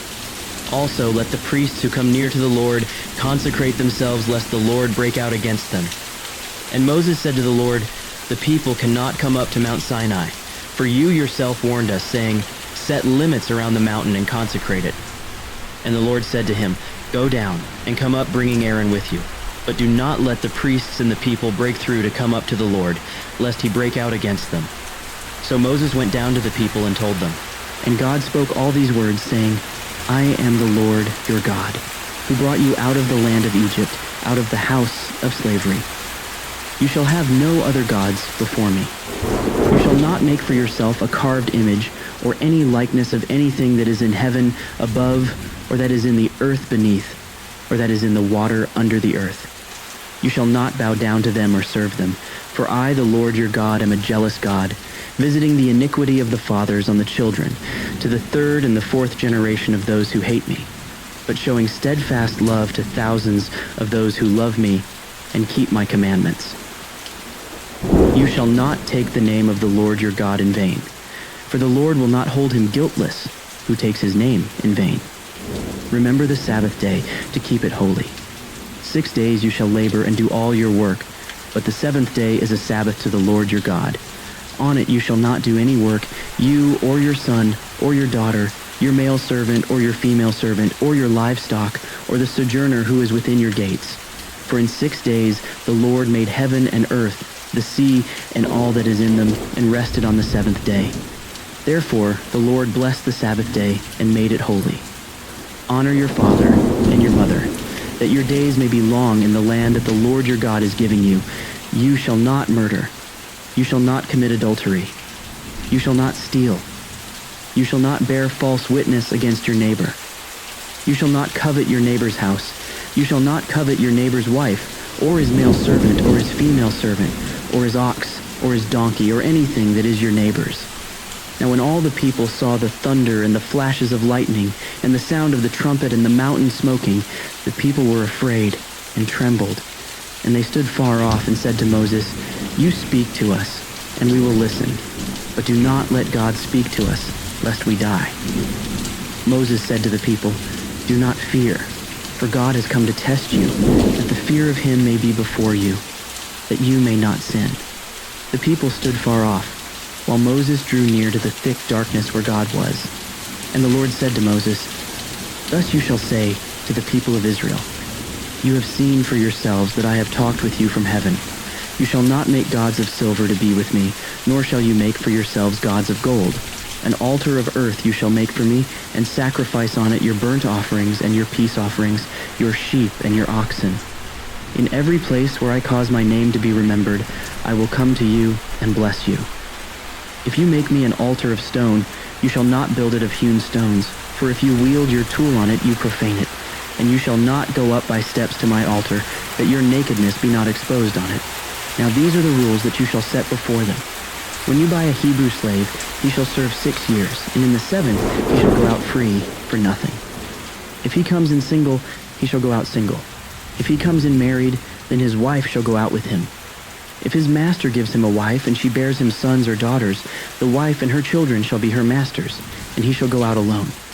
But if the slave plainly says, I love my master, my wife, and my children, I will not go out free, then his master shall bring him to God, and he shall bring him to the door of the doorpost, and his master shall bore his ear through with an awl, and he shall be his slave forever. When a man sells his daughter as a slave, she shall not go out as the male slaves do. If she does not please her master, who has designated her for himself, then he shall let her be redeemed. He shall have no right to sell her to a foreign people, since he has broken faith with her. If he designates her for his son, he shall deal with her as with a daughter. If he takes another wife to himself, he shall not diminish her food, her clothing, or her marital rights. And if he does not do these 3 things for her, she shall go out for nothing, without payment of money. Whoever strikes a man so that he dies shall be put to death. But if he did not lie in wait for him, but God let him fall into his hand, then I will appoint for you a place to which he may flee. But if a man willfully attacks another to kill him by cunning, you shall take him from my altar that he may die. Whoever strikes his father or his mother shall be put to death. Whoever steals a man and sells him, and anyone found in possession of him shall be put to death. Whoever curses his father or his mother shall be put to death. When men quarrel, and one strikes the other with a stone or with his fist, and the man does not die but takes to his bed, then if the man rises again and walks outdoors with his staff, he who struck him shall be clear. Only he shall pay for the loss of his time, and shall have him thoroughly healed. When a man strikes his slave, male or female, with a rod, and the slave dies under his hand, he shall be avenged. But if the slave survives a day or 2, he is not to be avenged, for the slave is his money. When men strive together and hit a pregnant woman, so that her children come out, but there is no harm, the one who hit her shall surely be fined, as the woman's husband shall impose on him, and he shall pay as the judges determine. But if there is harm, then you shall pay life for life, eye for eye, tooth for tooth, hand for hand, foot for foot, burn for burn, wound for wound, stripe for stripe. When a man strikes the eye of his slave, male or female, and destroys it, he shall let the slave go free because of his eye. If he knocks out the tooth of his slave, male or female, he shall let the slave go free because of his tooth. When an ox gores a man or a woman to death, the ox shall be stoned, and its flesh shall not be eaten, but the owner of the ox shall not be liable. But if the ox has been accustomed to gore in the past, and its owner has been warned but has not kept it in, and it kills a man or a woman, the ox shall be stoned, and its owner also shall be put to death. If a ransom is imposed on him, then he shall give for the redemption of his life whatever is imposed on him. If it gores a man's son or daughter, he shall be dealt with according to this same rule. If the ox gores a slave, male or female, the owner shall give to their master 30 shekels of silver, and the ox shall be stoned. When a man opens a pit, or when a man digs a pit and does not cover it, and an ox or a donkey falls into it, the owner of the pit shall make restoration. He shall give money to its owner, and the dead beast shall be his. When one man's ox butts another's, so that it dies, then they shall sell the live ox and share its price, and the dead beast also they shall share. Or if it is known that the ox has been accustomed to gore in the past, and its owner has not kept it in, he shall repay ox for ox, and the dead beast shall be his. If a man steals an ox or a sheep and kills it or sells it, he shall repay 5 oxen for an ox, and 4 sheep for a sheep. If a thief is found breaking in and is struck so that he dies, there shall be no blood guilt for him. But if the sun has risen on him, there shall be blood guilt for him. He shall surely pay. If he has nothing, then he shall be sold for his theft. If the stolen beast is found alive in his possession, whether it is an ox or a donkey or a sheep, he shall pay double. If a man causes a field or vineyard to be grazed over, or lets his beast loose and it feeds in another man's field, he shall make restitution from the best in his own field and in his own vineyard. If fire breaks out and catches in thorns, so that the stacked grain or the standing grain or the field is consumed, he who started the fire shall make full restitution. If a man gives to his neighbor money or goods to keep safe, and it is stolen from the man's house, then if the thief is found, he shall pay double. If the thief is not found, the owner of the house shall come near to God to show whether or not he has put his hand unto his neighbor's property. For every breach of trust, whether it is for an ox, for a donkey, for a sheep, for a cloak, or for any kind of lost thing, of which one says, "This is it," the case of both parties shall come before God. The one whom God condemns shall pay double to his neighbor. If a man gives to his neighbor a donkey or an ox or a sheep or any beast to keep safe, and it dies or is injured or is driven away without anyone seeing it, an oath by the Lord shall be between them both to see whether or not he has put his hand to his neighbor's property. The owner shall accept the oath, and he shall not make restitution. But if it is stolen from him, he shall make restitution to its owner. If it is torn by beasts, let him bring it as evidence. He shall not make restitution for what has been torn. If a man borrows anything of his neighbor, and it is injured or dies, the owner not being with it, he shall make full restitution. If the owner was with it, he shall not make restitution. If it was hired, it came for its hiring fee. If a man seduces a virgin who is not betrothed and lies with her, he shall give the bride price for her and make her his wife. If her father utterly refuses to give her to him, he shall pay money equal to the bride price for virgins. You shall not permit a sorceress to live. Whoever lies with an animal shall be put to death. Whoever sacrifices to any god other than the Lord alone shall be devoted to destruction. You shall not wrong a sojourner or oppress him, for you were sojourners in the land of Egypt. You shall not mistreat any widow or fatherless child. If you do mistreat them and they cry out to me, I will surely hear their cry, and my wrath will burn, and I will kill you with the sword, and your wives shall become widows and your children fatherless. If you lend money to any of my people with you who is poor, you shall not be like a moneylender to him, and you shall not exact interest from him. If ever you take your neighbor's cloak in pledge, you shall return it to him before the sun goes down, for that is his only covering, and it is his cloak for his body. In what else shall he sleep? And if he cries to me, I will hear, for I am compassionate. You shall not revile God, nor curse a ruler of your people. You shall not delay to offer from the fullness of your harvest and from the outflow of your presses. The firstborn of your sons you shall give to me. You shall do the same with your oxen and with your sheep. 7 days it shall be with its mother. On the 8th day you shall give it to me. You shall be consecrated to me. Therefore you shall not eat any flesh that is torn by beasts in the field. You shall throw it to the dogs. You shall not spread a false report. You shall not join hands with a wicked man to be a malicious witness. You shall not fall in with the many to do evil, nor shall you bear witness in a lawsuit, siding with the many, so as to pervert justice, nor shall you be partial to a poor man in his lawsuit. If you meet your enemy's ox or his donkey going astray, you shall bring it back to him. If you see the donkey of one who hates you lying down under its burden, you shall refrain from leaving him with it. You shall rescue it with him. You shall not pervert the justice due to your poor in his lawsuit. Keep far from a false charge, and do not kill the innocent and righteous, for I will not acquit the wicked, And you shall take no bribe, for a bribe blinds the clear-sighted and subverts the cause of those who are in the right. You shall not oppress a sojourner. You know the heart of a sojourner, for you were sojourners in the land of Egypt. For 6 years you shall sow your land and gather in its yield.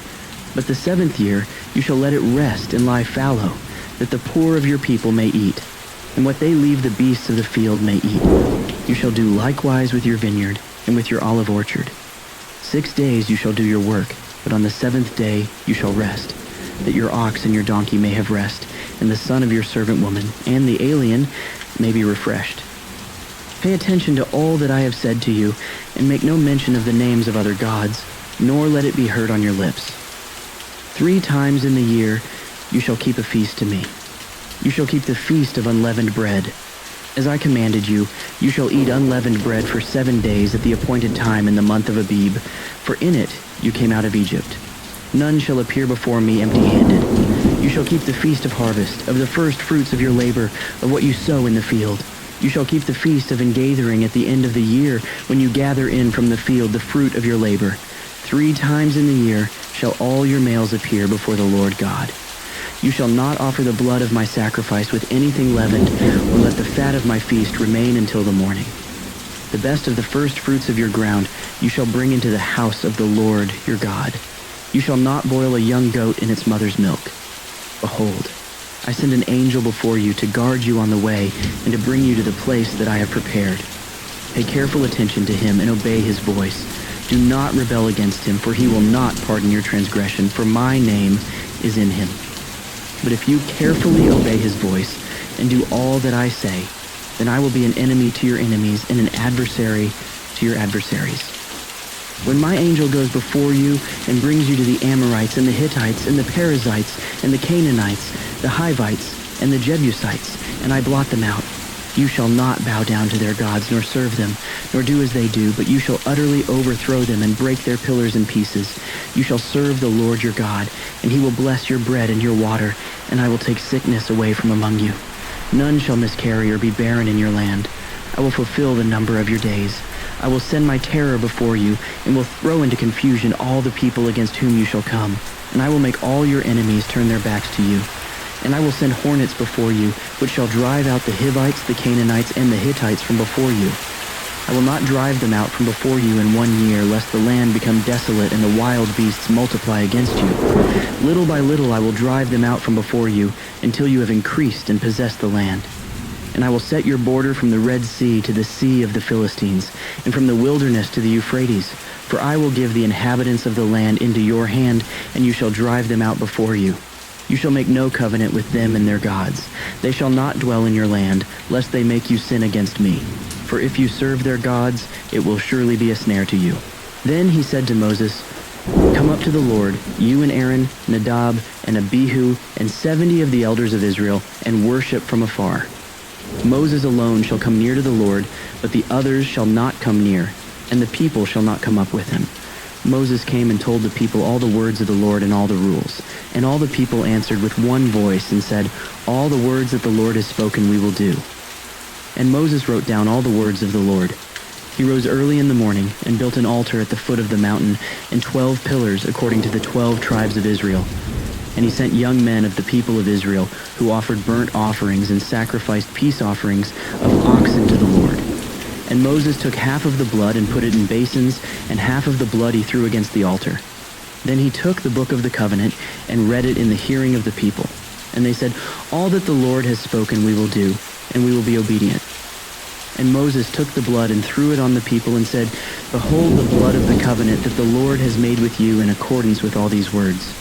Then Moses and Aaron, Nadab and Abihu, and 70 of the elders of Israel went up, and they saw the God of Israel. There was under his feet as it were a pavement of sapphire stone, like the very heaven for clearness. And he did not lay his hand on the chief men of the people of Israel. They beheld God, and ate and drank.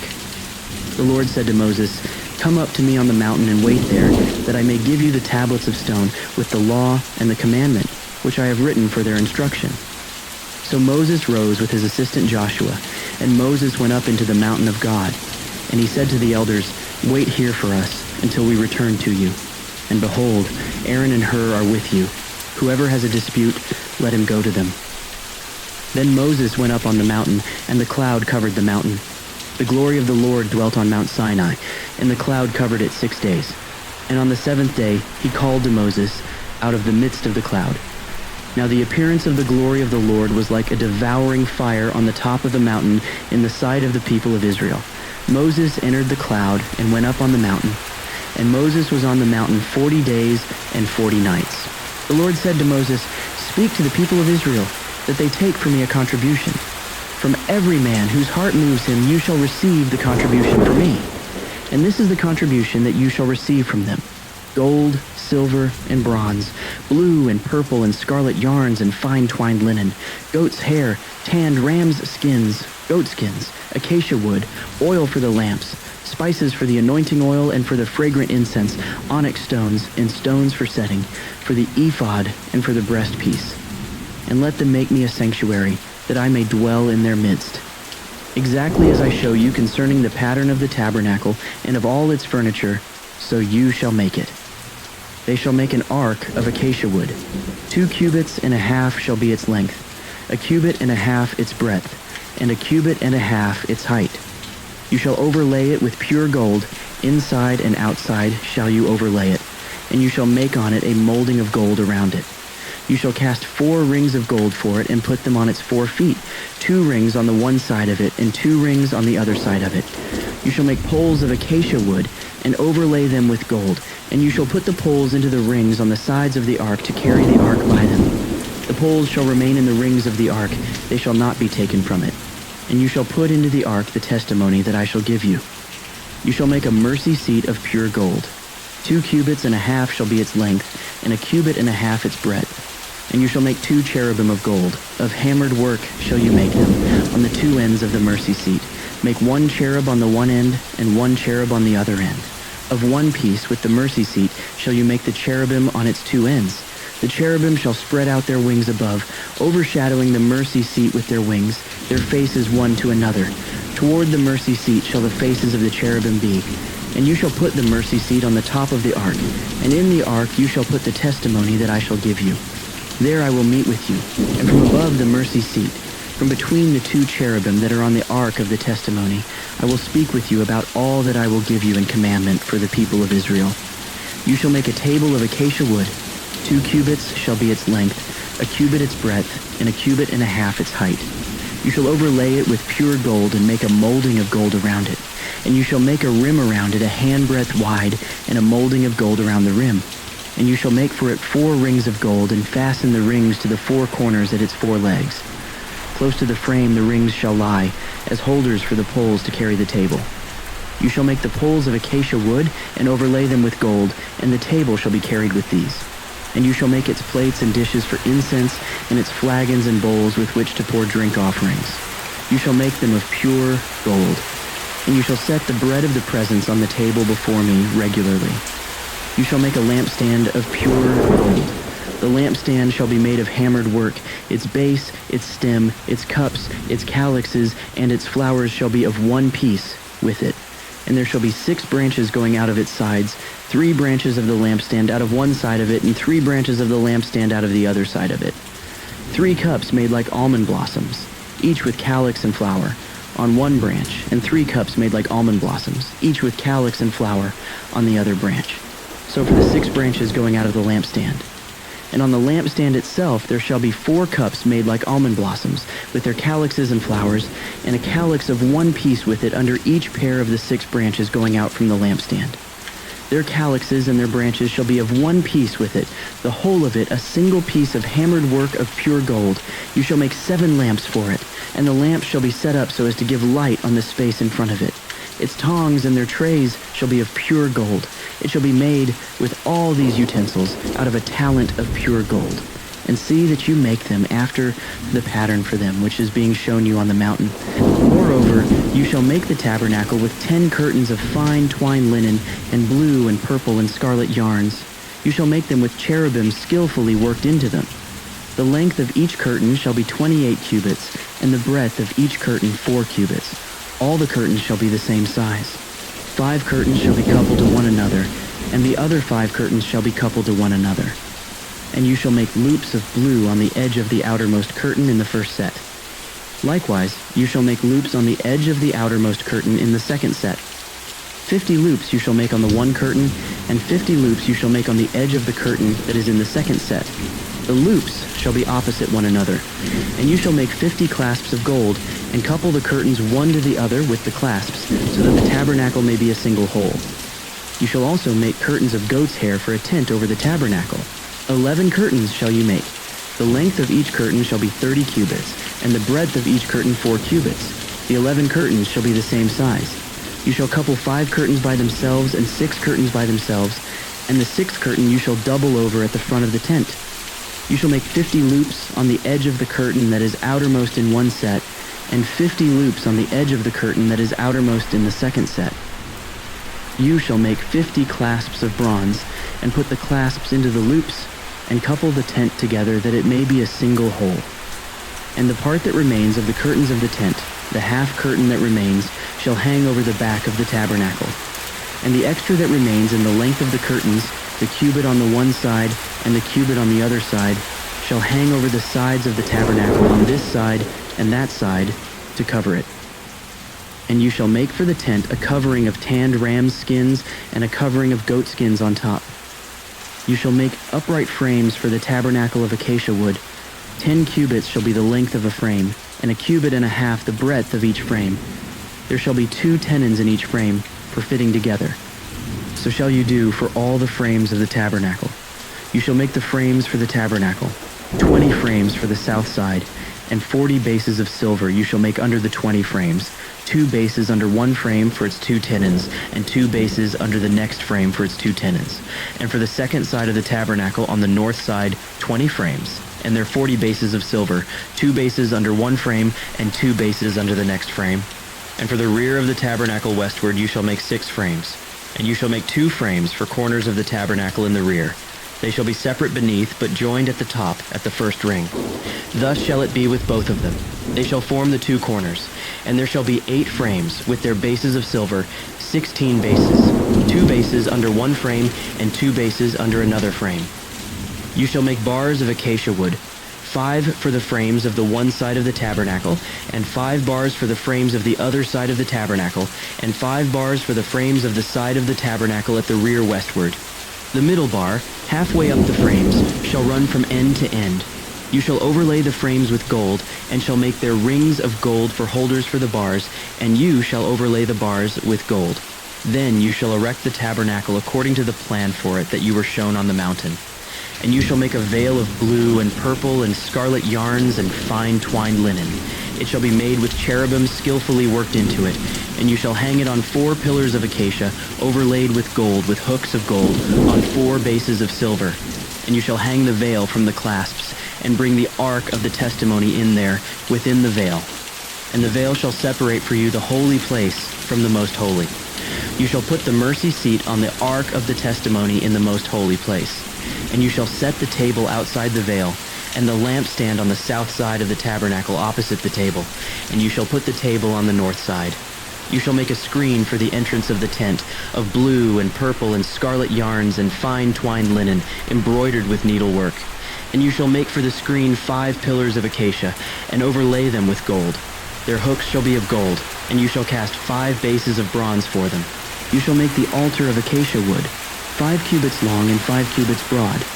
The altar shall be square, and its height shall be 3 cubits, and you shall make horns for it on its 4 corners.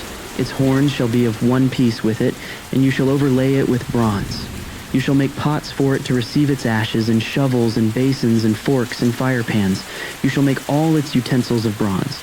You shall also make for it a grating, a network of bronze, and on the net you shall make 4 bronze rings at its 4 corners.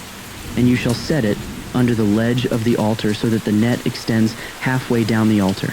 And you shall make poles for the altar, poles of acacia wood, and overlay them with bronze. And the poles shall be put through the rings, so that the poles are on the 2 sides of the altar when it is carried. You shall make it hollow with boards. As it has been shown you on the mountain, so shall it be made. You shall make the court of the tabernacle. On the south side, the court shall have hangings of fine twined linen, 100 cubits long for one side. Its 20 pillars and their 20 bases shall be of bronze, but the hooks of the pillars and their fillets shall be of silver. And likewise, for its length on the north side, there shall be hangings 100 cubits long, its pillars 20, and their bases 20, of bronze. But the hooks of the pillars and their fillets shall be of silver. And for the breadth of the court on the west side, there shall be hangings for 50 cubits, with 10 pillars and 10 bases. The breadth of the court on the front to the east shall be 50 cubits. The hangings for the one side of the gate shall be 15 cubits, with their 3 pillars and 3 bases. On the other side, the hangings shall be 15 cubits, with their 3 pillars and 3 bases. For the gate of the court there shall be a screen 20 cubits long, of blue and purple and scarlet yarns and fine twined linen, embroidered with needlework. It shall have 4 pillars, and with them 4 bases. All the pillars around the court shall be filleted with silver. Their hooks shall be of silver, and their bases of bronze.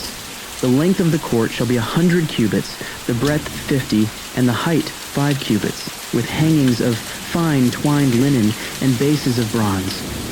All the utensils of the tabernacle for every use, and all its pegs and all the pegs of the court shall be of bronze. You shall command the people of Israel that they bring to you pure, beaten olive oil for the light, that a lamp may regularly be set up to burn. In the tent of meeting, outside the veil that is before the testimony, Aaron and his sons shall tend it from evening to morning before the Lord. It shall be a statute forever, to be observed throughout their generations by the people of Israel. Then bring near to you Aaron your brother, and his sons with him from among the people of Israel, to serve me as priests, Aaron and Aaron's sons, Nadab and Abihu, Eleazar and Ithamar. And you shall make holy garments for Aaron your brother, for glory and for beauty. You shall speak to all the skillful whom I have filled with a spirit of skill, that they make Aaron's garments to consecrate him for my priesthood. These are the garments that they shall make: a breastpiece, an ephod, a robe, a coat of checkerwork, a turban, and a sash. They shall make holy garments for Aaron your brother and his sons to serve me as priests. They shall receive gold, blue and purple and scarlet yarns and fine twined linen. And they shall make the ephod of gold, of blue and purple and scarlet yarns, and of fine twined linen skillfully worked. It shall have 2 shoulder pieces attached to its 2 edges, so that it may be joined together. And the skillfully woven band on it shall be made like it, and be of one piece with it, of gold, blue and purple and scarlet yarns and fine twined linen. You shall take 2 onyx stones, and engrave on them the names of the sons of Israel, 6 of their names on the one stone, and the names of the remaining 6 on the other stone, in the order of their birth. As a jeweler engraves signets, so shall you engrave the 2 stones with the names of the sons of Israel. You shall enclose them in settings of gold filigree, and you shall set the 2 stones on the shoulder pieces of the ephod as stones of remembrance for the sons of Israel. And Aaron shall bear their names before the Lord on his 2 shoulders for remembrance. You shall make settings of gold filigree and 2 chains of pure gold twisted like cords. And you shall attach the corded chains to the settings. You shall make a breastpiece of judgment in skilled work. In the style of the ephod, you shall make it.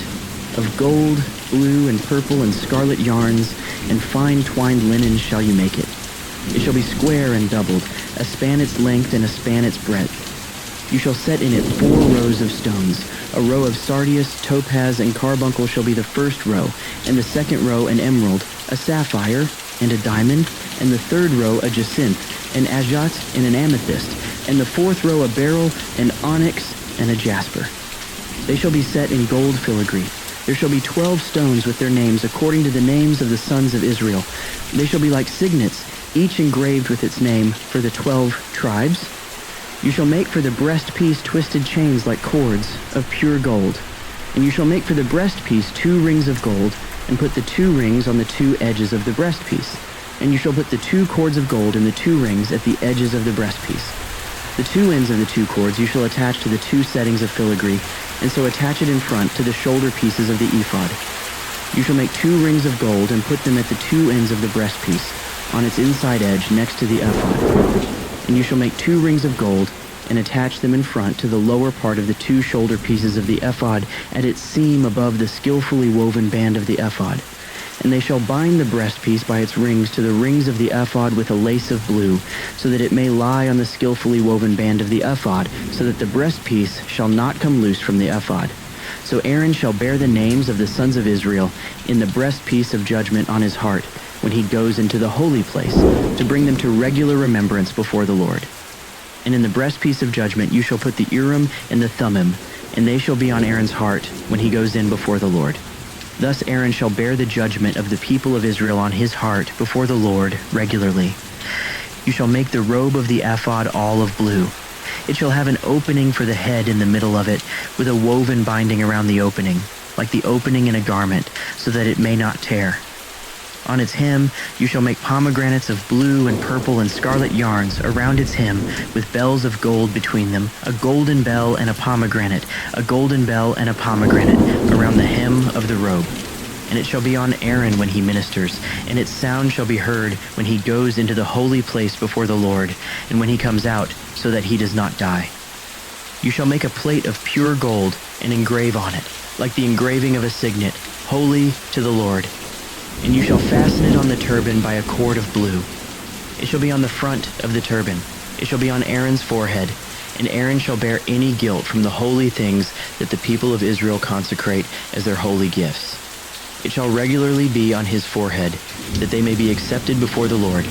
You shall weave the coat and checker work of fine linen, and you shall make a turban of fine linen, and you shall make a sash embroidered with needlework. For Aaron's sons you shall make coats and sashes and caps. You shall make them for glory and beauty. And you shall put them on Aaron your brother, and on his sons with him, and shall anoint them and ordain them and consecrate them, that they may serve me as priests. You shall make for them linen undergarments to cover their naked flesh. They shall reach from the hips to the thighs. And they shall be on Aaron and on his sons when they go into the tent of meeting, or when they come near the altar to minister in the holy place, lest they bear guilt and die. This shall be a statute forever for him and for his offspring after him. Now this is what you shall do to them to consecrate them, that they may serve me as priests. Take 1 bull of the herd and 2 rams without blemish, and unleavened bread, unleavened cakes mixed with oil, and unleavened wafers smeared with oil. You shall make them of fine wheat flour. You shall put them in 1 basket, and bring them in the basket, and bring the bull and the 2 rams. You shall bring Aaron and his sons to the entrance of the tent of meeting, and wash them with water. Then you shall take the garments, and put on Aaron the coat and the robe of the ephod, and the ephod and the breastpiece, and gird him with the skillfully woven band of the ephod. And you shall set the turban on his head, and put the holy crown on the turban. You shall take the anointing oil, and pour it on his head, and anoint him. Then you shall bring his sons, and put coats on them, and you shall gird Aaron and his sons with sashes and bind caps on them, and the priesthood shall be theirs by a statute forever. Thus you shall ordain Aaron and his sons. Then you shall bring the bull before the tent of meeting. Aaron and his sons shall lay their hands on the head of the bull. Then you shall kill the bull before the Lord at the entrance of the tent of meeting, and shall take part of the blood of the bull, and put it on the horns of the altar with your finger, and the rest of the blood you shall pour out at the base of the altar. And you shall take all the fat that covers the entrails, and the long lobe of the liver, and the 2 kidneys with the fat that is on them, and burn them on the altar. But the flesh of the bull, and its skin and its dung, you shall burn with fire outside the camp. It is a sin offering. Then you shall take 1 of the rams, and Aaron and his sons shall lay their hands on the head of the ram, and you shall kill the ram, and shall take its blood and throw it against the sides of the altar. Then you shall cut the ram into pieces, and wash its entrails and its legs, and put them with its pieces and its head, and burn the whole ram on the altar. It is a burnt offering to the Lord. It is a pleasing aroma, a food offering to the Lord. You shall take the other ram, and Aaron and his sons shall lay their hands on the head of the ram, and you shall kill the ram and take part of its blood, and put it on the tip of the right ear of Aaron, and on the tips of the right ears of his sons, and on the thumbs of their right hands, and on the great toes of their right feet, and throw the rest of the blood against the sides of the altar. Then you shall take part of the blood that is on the altar, and of the anointing oil, and sprinkle it on Aaron and his garments, and on his sons and his sons' garments with him. He and his garments shall be holy, and his sons' garments with him. You shall also take the fat from the ram, and the fat tail, and the fat that covers the entrails, and the long lobe of the liver, and the 2 kidneys with the fat that is on them, and the right thigh, for it is a ram of ordination, and 1 loaf of bread and 1 cake of bread made with oil, and 1 wafer out of the basket of unleavened bread that is before the Lord. You shall put all these on the palms of Aaron and on the palms of his sons, and wave them for a wave offering before the Lord.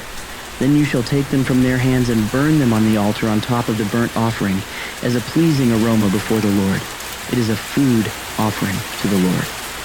You shall take the breast of the ram of Aaron's ordination and wave it for a wave offering before the Lord, and it shall be your portion.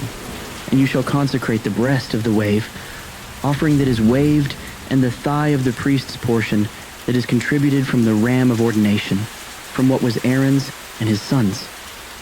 It shall be for Aaron and his sons as a perpetual due from the people of Israel, for it is a contribution. It shall be a contribution from the people of Israel, from their peace offerings, their contribution to the Lord. The holy garments of Aaron shall be for his sons after him. They shall be anointed in them and ordained in them. The son who succeeds him as priest, who comes into the tent of meeting to minister in the holy place, shall wear them 7 days. You shall take the ram of ordination and boil its flesh in a holy place. And Aaron and his sons shall eat the flesh of the ram and the bread that is in the basket in the entrance of the tent of meeting. They shall eat those things with which atonement was made at their ordination and consecration. But an outsider shall not eat of them, because they are holy.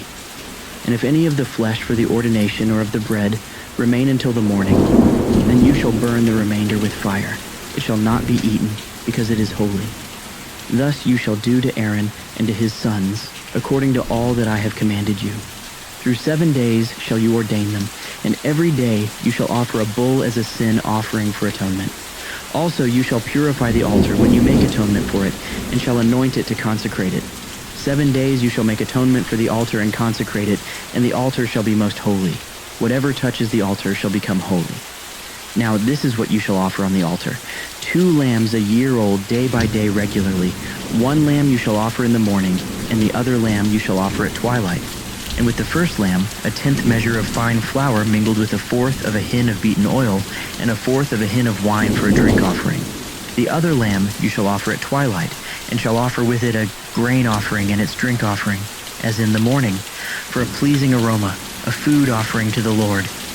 It shall be a regular burnt offering throughout your generations at the entrance of the tent of meeting before the Lord, where I will meet with you to speak to you there. There I will meet with the people of Israel, and it shall be sanctified by my glory. I will consecrate the tent of meeting and the altar. Aaron also and his sons I will consecrate to serve me as priests. I will dwell among the people of Israel and will be their God. And they shall know that I am the Lord their God, who brought them out of the land of Egypt, that I might dwell among them. I am the Lord their God. You shall make an altar on which to burn incense. You shall make it of acacia wood. A cubit shall be its length, and a cubit its breadth. It shall be square, and 2 cubits shall be its height. Its horns shall be of 1 piece with it. You shall overlay it with pure gold, its top, and around its sides and its horns. And you shall make a molding of gold around it. And you shall make 2 golden rings for it. Under its molding, on 2 opposite sides of it, you shall make them. And they shall be holders for poles with which to carry it. You shall make the poles of acacia wood, and overlay them with gold. And you shall put it in front of the veil that is above the ark of the testimony, in front of the mercy seat that is above the testimony, where I will meet with you. And Aaron shall burn fragrant incense on it. Every morning when he dresses the lamps, he shall burn it, and when Aaron sets up the lamps at twilight, he shall burn it, a regular incense offering before the Lord throughout your generations. You shall not offer unauthorized incense on it, or a burnt offering, or a grain offering, and you shall not pour a drink offering on it. Aaron shall make atonement on its horns once a year. With the blood of the sin, offering of atonement, he shall make atonement for it once in the year throughout your generations. It is most holy to the Lord. The Lord said to Moses, "When you take the census of the people of Israel, then each shall give a ransom for his life to the Lord when you number them, that there be no plague among them when you number them. Each one who is numbered in the census shall give this, 1/2 shekel according to the shekel of the sanctuary." The shekel is 20 gerahs. 1/2 shekel as an offering to the Lord. Everyone who is numbered in the census from 20 years old and upward shall give the Lord's offering. The rich shall not give more, and the poor shall not give less than the 1/2 shekel when you give the Lord's offering to make atonement for your lives. You shall take the atonement money from the people of Israel and shall give it for the service of the tent of meeting, that it may bring the people of Israel to remembrance before the Lord, so as to make atonement for your lives. The Lord said to Moses, You shall also make a basin of bronze, with its stand of bronze for washing. You shall put it between the tent of meeting and the altar, and you shall put water in it, with which Aaron and his sons shall wash their hands and their feet, when they go into the tent of meeting, or when they come near the altar to minister, to burn a food offering to the Lord. They shall wash with water, so that they may not die. They shall wash their hands and their feet, so that they may not die. It shall be a statute forever to them, even to him and to his offspring throughout their generations. The Lord said to Moses, Take the finest spices, of liquid myrrh 500 shekels, and of sweet-smelling cinnamon half as much, that is, 250 and 250 of aromatic cane, and 500 of cassia, according to the shekel of the sanctuary, and a hin of olive oil. And you shall make of these a sacred anointing oil, blended as by the perfumer. It shall be a holy anointing oil. With it you shall anoint the tent of meeting and the ark of the testimony, and the table and all its utensils, and the lampstand and its utensils, and the altar of incense, and the altar of burnt offering with all its utensils, and the basin and its stand. You shall consecrate them, that they may be most holy. Whatever touches them will become holy. You shall anoint Aaron and his sons, and consecrate them, that they may serve me as priests. And you shall say to the people of Israel, This shall be my holy anointing oil throughout your generations. It shall not be poured on the body of an ordinary person, and you shall make no other like it in composition. It is holy, and it shall be holy to you. Whoever compounds any like it, or whoever puts any of it on an outsider, shall be cut off from his people. The Lord said to Moses, Take sweet spices, stacte, and onycha, and galbanum, sweet spices with pure frankincense, of each shall there be an equal part, and make an incense blended as by the perfumer, seasoned with salt, pure and holy. You shall beat some of it very small, and put part of it before the testimony in the tent of meeting, where I shall meet with you. It shall be most holy for you. And the incense that you shall make according to its composition, you shall not make for yourselves. It shall be for you holy to the Lord. Whoever makes any like it to use as perfume shall be cut off from his people. The Lord said to Moses, See, I have called by name Bezalel the son of Uri, son of Hur, of the tribe of Judah, and I have filled him with the Spirit of God, with ability and intelligence, with knowledge and all craftsmanship, to devise artistic designs, to work in gold, silver, and bronze, in cutting stones for setting, and in carving wood, to work in every craft.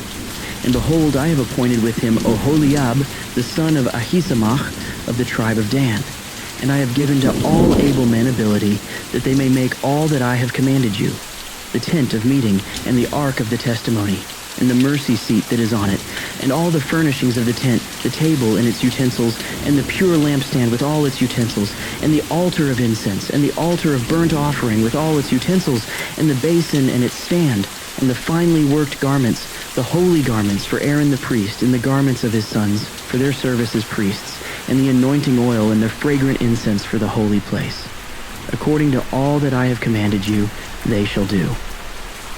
And the Lord said to Moses, You are to speak to the people of Israel and say, Above all, you shall keep my Sabbaths, for this is a sign between me and you throughout your generations, that you may know that I, the Lord, sanctify you.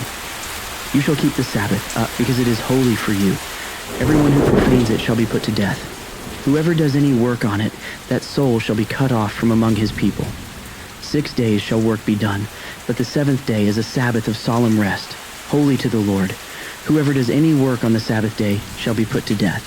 Therefore the people of Israel shall keep the Sabbath, observing the Sabbath throughout their generations as a covenant forever. It is a sign forever between me and the people of Israel, that in 6 days the Lord made heaven and earth, and on the seventh day he rested and was refreshed. And he gave to Moses, when he had finished speaking with him on Mount Sinai, the 2 tablets of the testimony, tablets of stone, written with the finger of God. When the people saw that Moses delayed to come down from the mountain, the people gathered themselves together to Aaron and said to him, Up, make us gods who shall go before us. As for this Moses, the man who brought us up out of the land of Egypt, we do not know what has become of him. So Aaron said to them, Take off the rings of gold that are in the ears of your wives, your sons, and your daughters, and bring them to me. So all the people took off the rings of gold that were in their ears and brought them to Aaron. And he received the gold from their hand and fashioned it with a graving tool and made a golden calf. And they said, "These are your gods, O Israel, who brought you up out of the land of Egypt." When Aaron saw this, he built an altar before it. And Aaron made a proclamation and said, "Tomorrow shall be a feast to the Lord." And they rose up early the next day and offered burnt offerings and brought peace offerings. And the people sat down to eat and drink and rose up to play. And the Lord said to Moses, "Go down, for your people, whom you brought up out of the land of Egypt, have corrupted themselves. They have turned aside quickly out of the way that I commanded them. They have made for themselves a golden calf and have worshipped it and sacrificed to it and said, 'These are your gods, O Israel, who brought you up out of the land of Egypt.'" And the Lord said to Moses, "I have seen this people, and behold, it is a stiff-necked people. Now therefore let me alone, that my wrath may burn hot against them, and I may consume them, in order that I may make a great nation of you." But Moses implored the Lord his God and said, "O Lord, why does your wrath burn hot against your people, whom you have brought out of the land of Egypt with great power and with a mighty hand? Why should the Egyptians say, 'With evil intent did he bring them out, to kill them in the mountains and to consume them from the face of the earth'?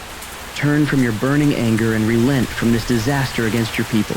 Remember Abraham, Isaac, and Israel, your servants, to whom you swore by your own self and said to them, 'I will multiply your offspring as the stars of heaven, and all this land that I have promised I will give to your offspring, and they shall inherit it forever.'" And the Lord relented from the disaster that he had spoken of bringing on his people. Then Moses turned and went down from the mountain with the 2 tablets of the testimony in his hand, tablets that were written on both sides. On the front and on the back they were written.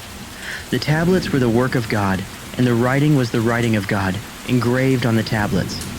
When Joshua heard the noise of the people as they shouted, he said to Moses, "There is a noise of war in the camp." But he said, "It is not the sound of shouting for victory, or the sound of the cry of defeat, but the sound of singing that I hear." And as soon as he came near the camp and saw the calf and the dancing, Moses' anger burned hot, and he threw the tablets out of his hands and broke them at the foot of the mountain. He took the calf that they had made and burned it with fire and ground it to powder and scattered it on the water and made the people of Israel drink it. And Moses said to Aaron, "What did this people do to you, that you have brought such a great sin upon them?" And Aaron said, "Let not the anger of my Lord burn hot. You know the people, that they are set on evil. For they said to me, 'Make us gods who shall go before us.' As for this Moses, the man who brought us up out of the land of Egypt, we do not know what has become of him." So I said to them, "Let any who have gold take it off." So they gave it to me, and I threw it into the fire, and out came this calf. And when Moses saw that the people had broken loose, for Aaron had let them break loose, to the derision of their enemies, then Moses stood in the gate of the camp and said, "Who is on the Lord's side? Come to me." And all the sons of Levi gathered around him. And he said to them, "Thus says the Lord God of Israel, put your sword on your side, each of you, and go to and fro from gate to gate throughout the camp, and each of you kill his brother and his companion and his neighbor." And the sons of Levi did according to the word of Moses. And that day about 3,000 men of the people fell. And Moses said, "Today you have been ordained for the service of the Lord, each one at the cost of his son and of his brother, so that he might bestow a blessing upon you this day." The next day Moses said to the people, "You have sinned a great sin, and now I will go up to the Lord. Perhaps I can make atonement for your sin." So Moses returned to the Lord and said, "Alas, this people has sinned a great sin. They have made for themselves gods of gold. But now if you will forgive their sin, but if not, please blot me out of your book that you have written." But the Lord said to Moses, "Whoever has sinned against me, I will blot out of my book. But now go, lead the people to the place about which I have spoken to you. Behold, my angel shall go before you. Nevertheless, in the day when I visit, I will visit their sin upon them." Then the Lord sent a plague on the people, because they made the calf, the one that Aaron made. The Lord said to Moses, "Depart, go up from here, you and the people whom you have brought up out of the land of Egypt, to the land of which I swore to Abraham, Isaac, and Jacob, saying, 'To your offspring I will give it.' I will send an angel before you, and I will drive out the Canaanites, the Amorites, the Hittites, the Perizzites, the Hivites, and the Jebusites. Go up to a land flowing with milk and honey, but But I will not go up among you, lest I consume you on the way, for you are a stiff-necked people." When the people heard this disastrous word, they mourned, and no one put on his ornaments. For the Lord had said to Moses, "Say to the people of Israel, you are a stiff-necked people. If for a single moment I should go up among you, I would consume you. So now take off your ornaments, that I may know what to do with you." Therefore the people of Israel stripped themselves of their ornaments from Mount Horeb onward. Now Moses used to take the tent and pitch it outside the camp, far off from the camp, and he called it the tent of meeting. And everyone who sought the Lord would go out to the tent of meeting, which was outside the camp. Whenever Moses went out to the tent, all the people would rise up, and each would stand at his tent door and watch Moses until he had gone into the tent. When Moses entered the tent, the pillar of cloud would descend and stand at the entrance of the tent, and the Lord would speak with Moses. And when all the people saw the pillar of cloud standing at the entrance of the tent, all the people would rise up and worship, each at his tent door. Thus the Lord used to speak to Moses face to face, as a man speaks to his friend. When Moses turned again into the camp, his assistant Joshua the son of Nun, a young man, would not depart from the tent. Moses said to the Lord, "See, you say to me, 'Bring up this people,' but you have not let me know whom you will send with me. Yet you have said, 'I know you by name,' and you have also found favor in my sight. Now therefore, if I have found favor in your sight, please show me now your ways, that I may know you in order to find favor in your sight. Consider too that this nation is your people."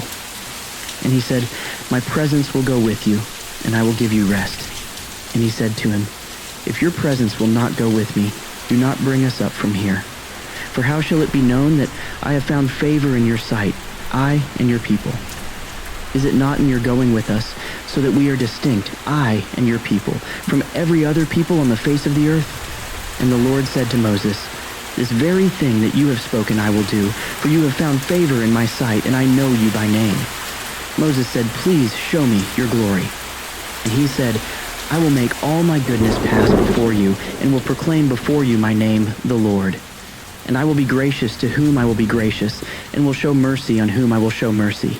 But," he said, "you cannot see my face, for man shall not see me and live."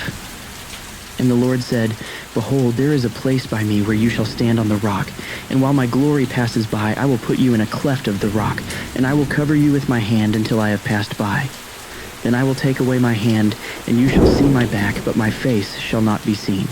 The Lord said to Moses, "Cut for yourself 2 tablets of stone like the first, and I will write on the tablets the words that were on the first tablets, which you broke. Be ready by the morning, and come up in the morning to Mount Sinai, and present yourself there to me on the top of the mountain. No one shall come up with you, and let no one be seen throughout all the mountain. Let no flocks or herds graze opposite that mountain." So Moses cut 2 tablets of stone like the first. And he rose early in the morning and went up on Mount Sinai, as the Lord had commanded him, and took in his hand 2 tablets of stone.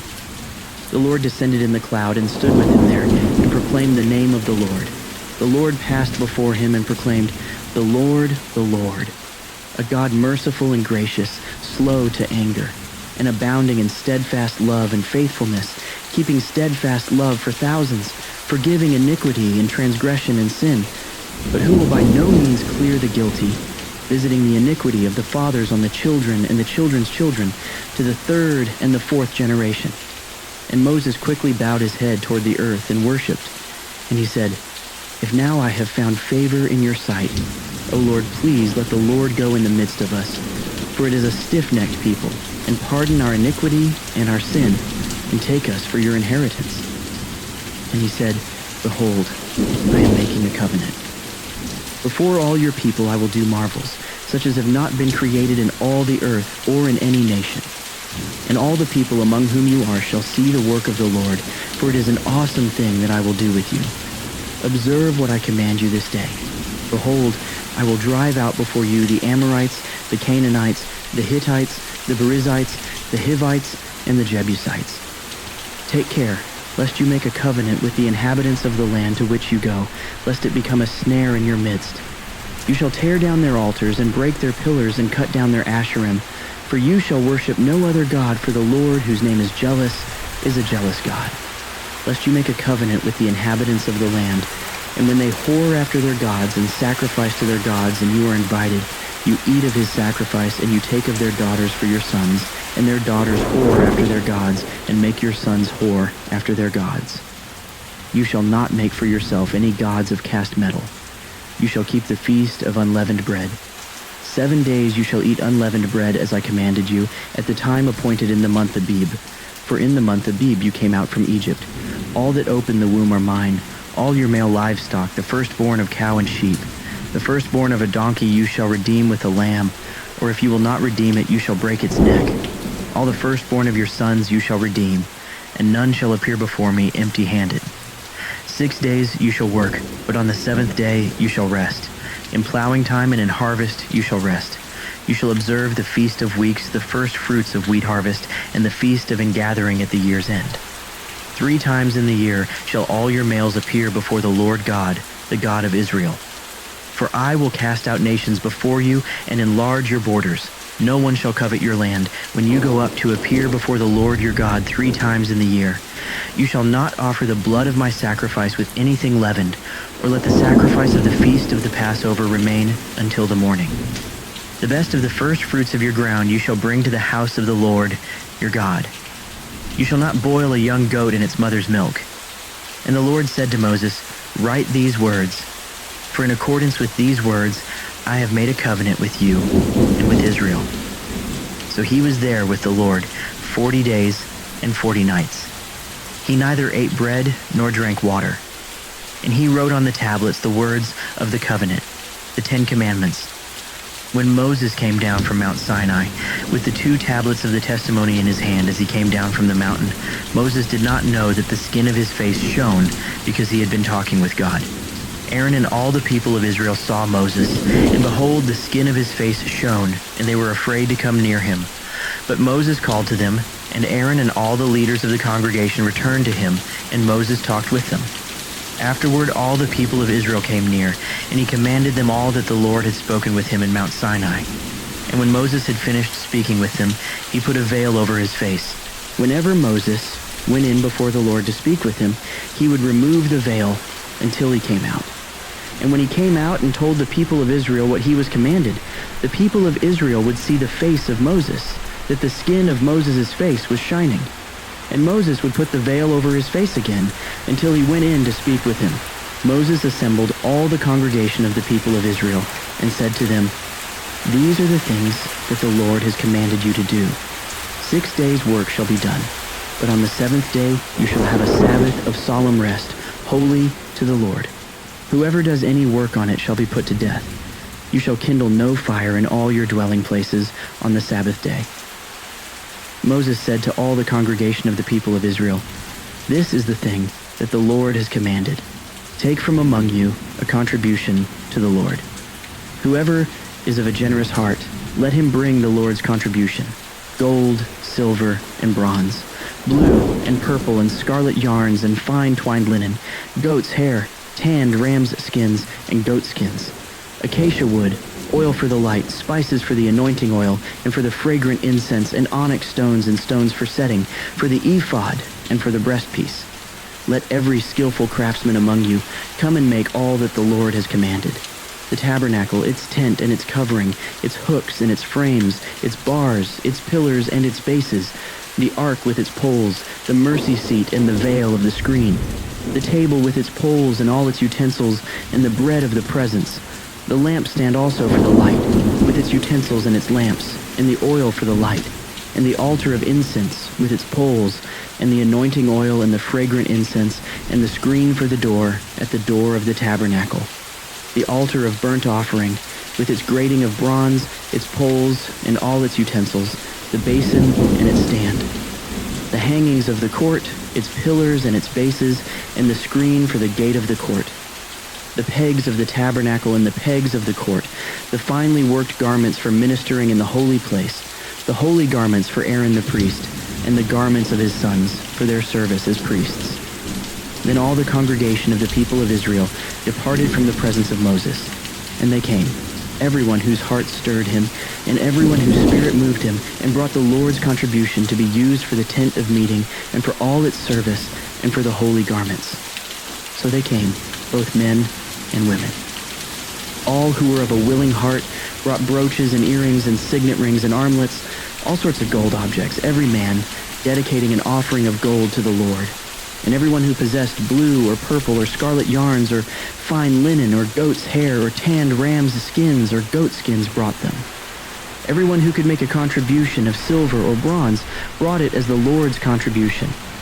And everyone who possessed acacia wood of any use in the work brought it. And every skillful woman spun with her hands, and they all brought what they had spun in blue and purple and scarlet yarns and fine twined linen. All the women whose hearts stirred them to use their skill spun the goat's hair. And the leaders brought onyx stones and stones to be set, for the ephod and for the breastpiece, and spices and oil for the light, and for the anointing oil, and for the fragrant incense. All the men and women, the people of Israel, whose heart moved them to bring anything for the work that the Lord had commanded by Moses to be done, brought it as a free will offering to the Lord. Then Moses said to the people of Israel, "See, the Lord has called by name Bezalel, the son of Uri, son of Hur, of the tribe of Judah. And he has filled him with the Spirit of God, with skill, with intelligence, with knowledge, and with all craftsmanship to devise artistic designs, to work in gold and silver and bronze, in cutting stones for setting, and in carving wood, for work in every skilled craft. And he has inspired him to teach, both him and Oholiab, the son of Ahisamach, of the tribe of Dan. He has filled them with skill to do every sort of work, done by an engraver or by a designer or by an embroiderer in blue and purple and scarlet yarns and fine twined linen, or by a weaver, by any sort of workman or skilled designer. Bezalel and Oholiab, and every craftsman in whom the Lord has put skill and intelligence to know how to do any work in the construction of the sanctuary, shall work in accordance with all that the Lord has commanded." And Moses called Bezalel and Oholiab, and every craftsman in whose mind the Lord had put skill, everyone whose heart stirred him up to come to do the work. And they received from Moses all the contribution that the people of Israel had brought for doing the work on the sanctuary. They still kept bringing him free will offerings every morning, so that all the craftsmen who were doing every sort of task on the sanctuary came, each from the task that he was doing, and said to Moses, "The people bring much more than enough for doing the work that the Lord has commanded us to do." So Moses gave command, and word was proclaimed throughout the camp, "Let no man or woman do anything more for the contribution for the sanctuary." So the people were restrained from bringing, for the material they had was sufficient to do all the work, and more. And all the craftsmen among the workmen made the tabernacle with 10 curtains. They were made of fine twined linen and blue and purple and scarlet yarns, with cherubim skillfully worked. The length of each curtain was 28 cubits, and the breadth of each curtain 4 cubits. All the curtains were the same size. He coupled 5 curtains to one another, and the other 5 curtains he coupled to one another. He made loops of blue on the edge of the outermost curtain of the first set. Likewise, he made them on the edge of the outermost curtain of the second set. He made 50 loops on the one curtain, and he made 50 loops on the edge of the curtain that was in the second set. The loops were opposite one another. And he made 50 clasps of gold, and coupled the curtains one to the other with clasps. So the tabernacle was a single whole. He also made curtains of goat's hair for a tent over the tabernacle. He made 11 curtains. The length of each curtain was 30 cubits, and the breadth of each curtain 4 cubits. The 11 curtains were the same size. He coupled 5 curtains by themselves and 6 curtains by themselves, and he made 50 loops on the edge of the outermost curtain of the one set, and 50 loops on the edge of the other connecting curtain. And he made 50 clasps of bronze to couple the tent together, that it might be a single whole. And he made for the tent a covering of tanned ram's skins and goat skins. Then he made the upright frames for the tabernacle of acacia wood. 10 cubits was the length of a frame, and a cubit and a half the breadth of each frame. Each frame had 2 tenons for fitting together. He did this for all the frames of the tabernacle. The frames for the tabernacle he made thus: 20 frames for the south side. And he made 40 bases of silver under the 20 frames, 2 bases under one frame for its 2 tenons, and 2 bases under the next frame for its 2 tenons. For the second side of the tabernacle on the north side, he made 20 frames and their 40 bases of silver, 2 bases under one frame and 2 bases under the next frame. For the rear of the tabernacle westward, he made 6 frames. He made 2 frames for corners of the tabernacle in the rear, and they were separate beneath but joined at the top at the first ring. He made 2 of them this way for the 2 corners. There were 8 frames with their bases of silver, 16 bases, under every frame 2 bases. He made bars of acacia wood, 5 for the frames of the one side of the tabernacle, and 5 bars for the frames of the other side of the tabernacle, and 5 bars for the frames of the tabernacle at the rear westward. And he made the middle bar to run from end to end halfway up the frames, and he overlaid the frames with gold, and made their rings of gold for holders for the bars, and overlaid the bars with gold. He made the veil of blue and purple and scarlet yarns and fine twined linen. With cherubim skillfully worked into it, he made it. And for it he made 4 pillars of acacia and overlaid them with gold. Their hooks were of gold, and he cast for them 4 bases of silver. He also made a screen for the entrance of the tent, of blue and purple and scarlet yarns and fine twined linen, embroidered with needlework, and its 5 pillars with their hooks. He overlaid their capitals, and their fillets were of gold, but their 5 bases were of bronze. Bezalel made the ark of acacia wood. 2 cubits and a half was its length, a cubit and a half its breadth, and a cubit and a half its height. And he overlaid it with pure gold inside and outside, and made a molding of gold around it. And he cast for it 4 rings of gold for its 4 feet, 2 rings on its one side and 2 rings on its other side. And he made poles of acacia wood, and overlaid them with gold, and put the poles into the rings on the sides of the ark to carry the ark. And he made a mercy seat of pure gold. 2 cubits and a half was its length, and a cubit and a half its breadth. And he made 2 cherubim of gold. He made them of hammered work on the 2 ends of the mercy seat, 1 cherub on the one end, and 1 cherub on the other end. Of one piece with the mercy seat, he made the cherubim on its 2 ends. The cherubim spread out their wings above, overshadowing the mercy seat with their wings, with their faces one to another. Toward the mercy seat were the faces of the cherubim. He also made the table of acacia wood. 2 cubits was its length, a cubit its breadth, and a cubit and a half its height. And he overlaid it with pure gold, and made a molding of gold around it. And he made a rim around it, a handbreadth wide, and made a molding of gold around the rim. He cast for it 4 rings of gold, and fastened the rings to the 4 corners at its 4 legs. Close to the frame were the rings, as holders for the poles to carry the table. He made the poles of acacia wood to carry the table, and overlaid them with gold. And he made the vessels of pure gold that were to be on the table, its plates and dishes for incense, and its bowls and flagons with which to pour drink offerings. He also made the lampstand of pure gold. He made the lampstand of hammered work. Its base, its stem, its cups, its calyxes, and its flowers were of one piece with it. And there were 6 branches going out of its sides, 3 branches of the lampstand out of one side of it, and 3 branches of the lampstand out of the other side of it. 3 cups made like almond blossoms, each with calyx and flower, on one branch, and 3 cups made like almond blossoms, each with calyx and flower, on the other branch. So for the 6 branches going out of the lampstand. And on the lampstand itself were 4 cups made like almond blossoms, with their calyxes and flowers, and a calyx of one piece with it under each pair of the 6 branches going out of it. Their calyxes and their branches were of one piece with it. The whole of it was a single piece of hammered work of pure gold. And he made it 7 lamps, and its tongs, and its trays of pure gold. He made it and all its utensils out of a talent of pure gold. He made the altar of incense of acacia wood. Its length was a cubit, and its breadth was a cubit. It was square, and 2 cubits was its height. Its horns were of one piece with it. He overlaid it with pure gold, its top, and around its sides and its horns.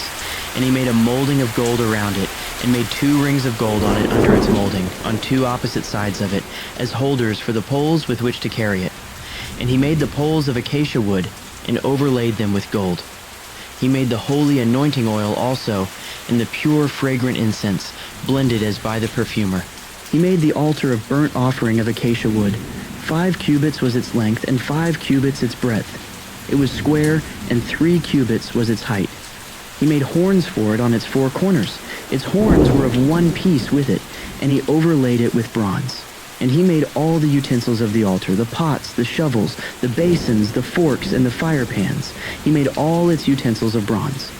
And he made for the altar a grating, a network of bronze, under its ledge, extending halfway down. He cast 4 rings on the 4 corners of the bronze grating as holders for the poles. He made the poles of acacia wood and overlaid them with bronze, and he put the poles through the rings on the sides of the altar to carry it with them. He made it hollow with boards. He made the basin of bronze and its stand of bronze from the mirrors of the ministering women who ministered in the entrance of the tent of meeting, and he made the court. For the south side, the hangings of the court were of fine twined linen, 100 cubits. Their 20 pillars and their 20 bases were of bronze, but the hooks of the pillars and their fillets were of silver. And for the north side, there were hangings of 100 cubits. Their 20 pillars and their 20 bases were of bronze, but the hooks of the pillars and their fillets were of silver. And for the west side were hangings of 50 cubits, their 10 pillars and their 10 bases. The hooks of the pillars and their fillets were of silver. And for the front to the east, 50 cubits. The hangings for one side of the gate were 15 cubits, with their 3 pillars and 3 bases, and so for the other side. On both sides of the gate of the court were hangings of 15 cubits, with their 3 pillars and their 3 bases. All the hangings around the court were of fine twined linen, and the bases for the pillars were of bronze, but the hooks of the pillars and their fillets were of silver. The overlaying of their capitals was also of silver, and all the pillars of the court were filleted with silver. And the screen for the gate of the court was embroidered with needlework in blue and purple and scarlet yarns and fine twined linen. It was 20 cubits long and 5 cubits high in its breadth, corresponding to the hangings of the court, and their pillars were 4 in number. Their 4 bases were of bronze, their hooks of silver, and the overlaying of their capitals and their fillets of silver. And all the pegs for the tabernacle and for the court all around were of bronze. These are the records of the tabernacle of the testimony, as they were recorded at the commandment of Moses, the responsibility of the Levites under the direction of Ithamar, the son of Aaron the priest. Bezalel the son of Uri, son of Hur, of the tribe of Judah, made all that the Lord commanded Moses. And with him was Oholiab the son of Ahisamach, of the tribe of Dan, an engraver and designer and embroiderer in blue and purple and scarlet yarns and fine twined linen. All the gold that was used for the work, in all the construction of the sanctuary, the gold from the offering, was 29 talents and 730 shekels by the shekel of the sanctuary. The silver from those of the congregation who were recorded was 100 talents and 1,775 shekels by the shekel of the sanctuary. A beka, a head, that is, half a shekel by the shekel of the sanctuary, for everyone who was listed in the records from 20 years old and upward, for 603,550 men. The 100 talents of silver were for casting the bases of the sanctuary and the bases of the veil. 100 bases for the 100 talents, a talent a base. And of the 1,775 shekels, he made hooks for the pillars and overlaid their capitals and made fillets for them. The bronze that was offered was 70 talents and 2,400 shekels. With it he made the bases for the entrance of the tent of meeting, the bronze altar and the bronze grating for it, and all the utensils of the altar, the bases around the court and the bases of the gate of the court, all the pegs of the tabernacle and all the pegs around the court. From the blue and purple and scarlet yarns they made finely woven garments for ministering in the holy place. They made the holy garments for Aaron as the Lord had commanded Moses. He made the ephod of gold, blue and purple and scarlet yarns and fine twined linen, and they hammered out gold leaf, and he cut it into threads to work into the blue and purple and the scarlet yarns and into the fine twined linen in skilled design. They made for the ephod attaching shoulder pieces joined to it at its 2 edges, and the skillfully woven band on it was of one piece with it and made like it, of gold, blue and purple and scarlet yarns and fine twined linen, as the Lord had commanded Moses. They made the onyx stones enclosed in settings of gold filigree and engraved like the engravings of a signet, according to the names of the sons of Israel. And he set them on the shoulder pieces of the ephod to be stones of remembrance for the sons of Israel, as the Lord had commanded Moses. He made the breastpiece in skilled work in the style of the ephod of gold, blue, and purple and scarlet yarns and fine twined linen. It was square. They made the breastpiece doubled, a span its length and a span its breadth when doubled, and they set in it 4 rows of stones. A row of sardius, topaz, and carbuncle was the first row, and the second row an emerald, a sapphire, and a diamond, and the third row a jacinth, an agate, and an amethyst. In the fourth row a beryl, an onyx, and a jasper. They were enclosed in settings of gold filigree. There were 12 stones with their names according to the names of the sons of Israel. They were like signets, each engraved with its name for the 12 tribes. And they made on the breastpiece twisted chains like cords of pure gold. And they made 2 settings of gold filigree and 2 gold rings, and put the 2 rings on the 2 edges of the breastpiece. And they put the 2 cords of gold in the 2 rings at the edges of the breastpiece. They attached the 2 ends of the 2 cords to the 2 settings of filigree. Thus they attached it in front to the shoulder pieces of the ephod. Then they made 2 rings of gold and put them at the 2 ends of the breastpiece on its inside edge next to the ephod. And they made 2 rings of gold and attached them in front to the lower part of the 2 shoulder pieces of the ephod, at its seam above the skillfully woven band of the ephod. And they bound the breastpiece by its rings to the rings of the ephod with a lace of blue, so that it should lie on the skillfully woven band of the ephod, and that the breastpiece should not come loose from the ephod, as the Lord had commanded Moses. He also made the robe of the ephod woven all of blue, and the opening of the robe in it was like the opening in a garment, with a binding around the opening, so that it might not tear.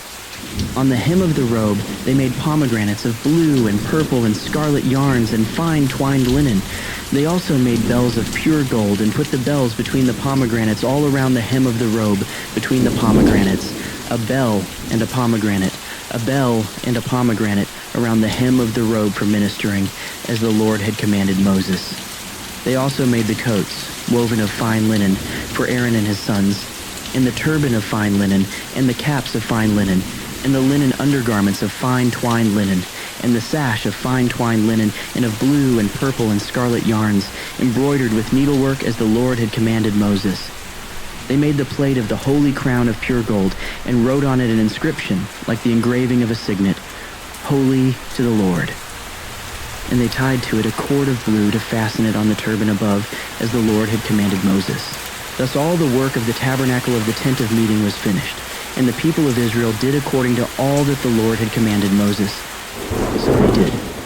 Then they brought the tabernacle to Moses, the tent and all its utensils, its hooks, its frames, its bars, its pillars, and its bases, the covering of tanned rams' skins and goat skins, and the veil of the screen, the ark of the testimony with its poles and the mercy seat, the table with all its utensils, and the bread of the presence, the lampstand of pure gold and its lamps with the lamp set and all its utensils, and the oil for the light, the golden altar, the anointing oil and the fragrant incense, and the screen for the entrance of the tent, the bronze altar and its grating of bronze, its poles and all its utensils, the basin and its stand, the hangings of the court, its pillars and its bases, and the screen for the gate of the court, its cords and its pegs, and all the utensils for the service of the tabernacle for the tent of meeting, the finely worked garments for ministering in the holy place, the holy garments for Aaron the priest, and the garments of his sons for their service as priests, according to all that the Lord had commanded Moses. So the people of Israel had done all the work. And Moses saw all the work, and behold, they had done it. As the Lord had commanded, so had they done it. Then Moses blessed them. The Lord spoke to Moses, saying, On the first day of the first month you shall erect the tabernacle of the tent of meeting, and you shall put in it the ark of the testimony, and you shall screen the ark with the veil. And you shall bring in the table and arrange it, and you shall bring in the lampstand and set up its lamps.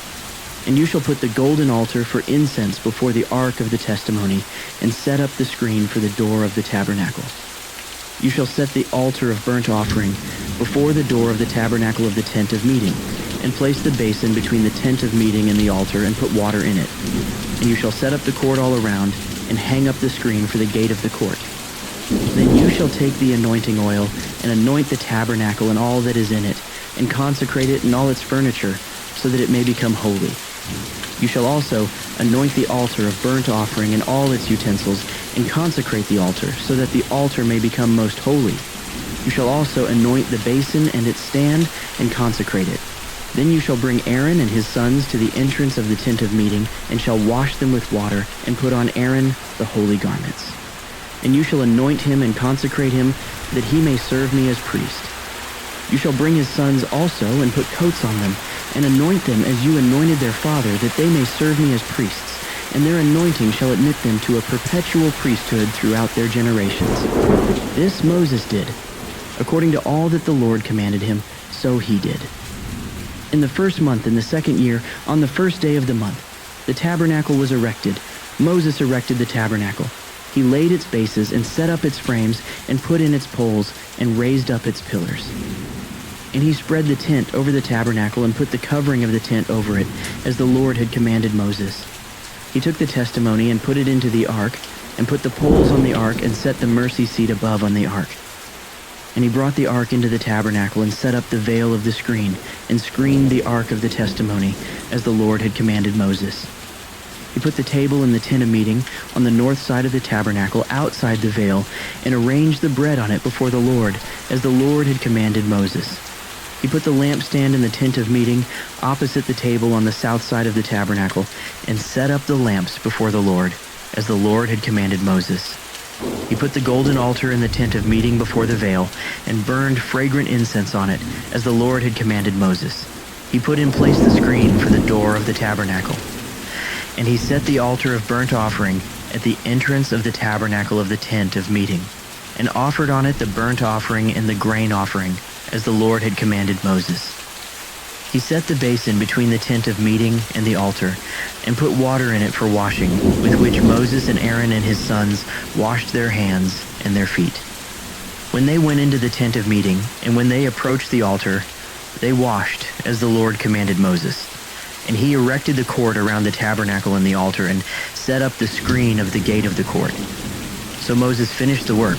Then the cloud covered the tent of meeting, and the glory of the Lord filled the tabernacle. And Moses was not able to enter the tent of meeting, because the cloud settled on it, and the glory of the Lord filled the tabernacle. Throughout all their journeys, whenever the cloud was taken up from over the tabernacle, the people of Israel would set out. But if the cloud was not taken up, then they did not set out till the day that it was taken up. For the cloud of the Lord was on the tabernacle by day, and fire was in it by night, in the sight of all the house of Israel throughout all their journeys.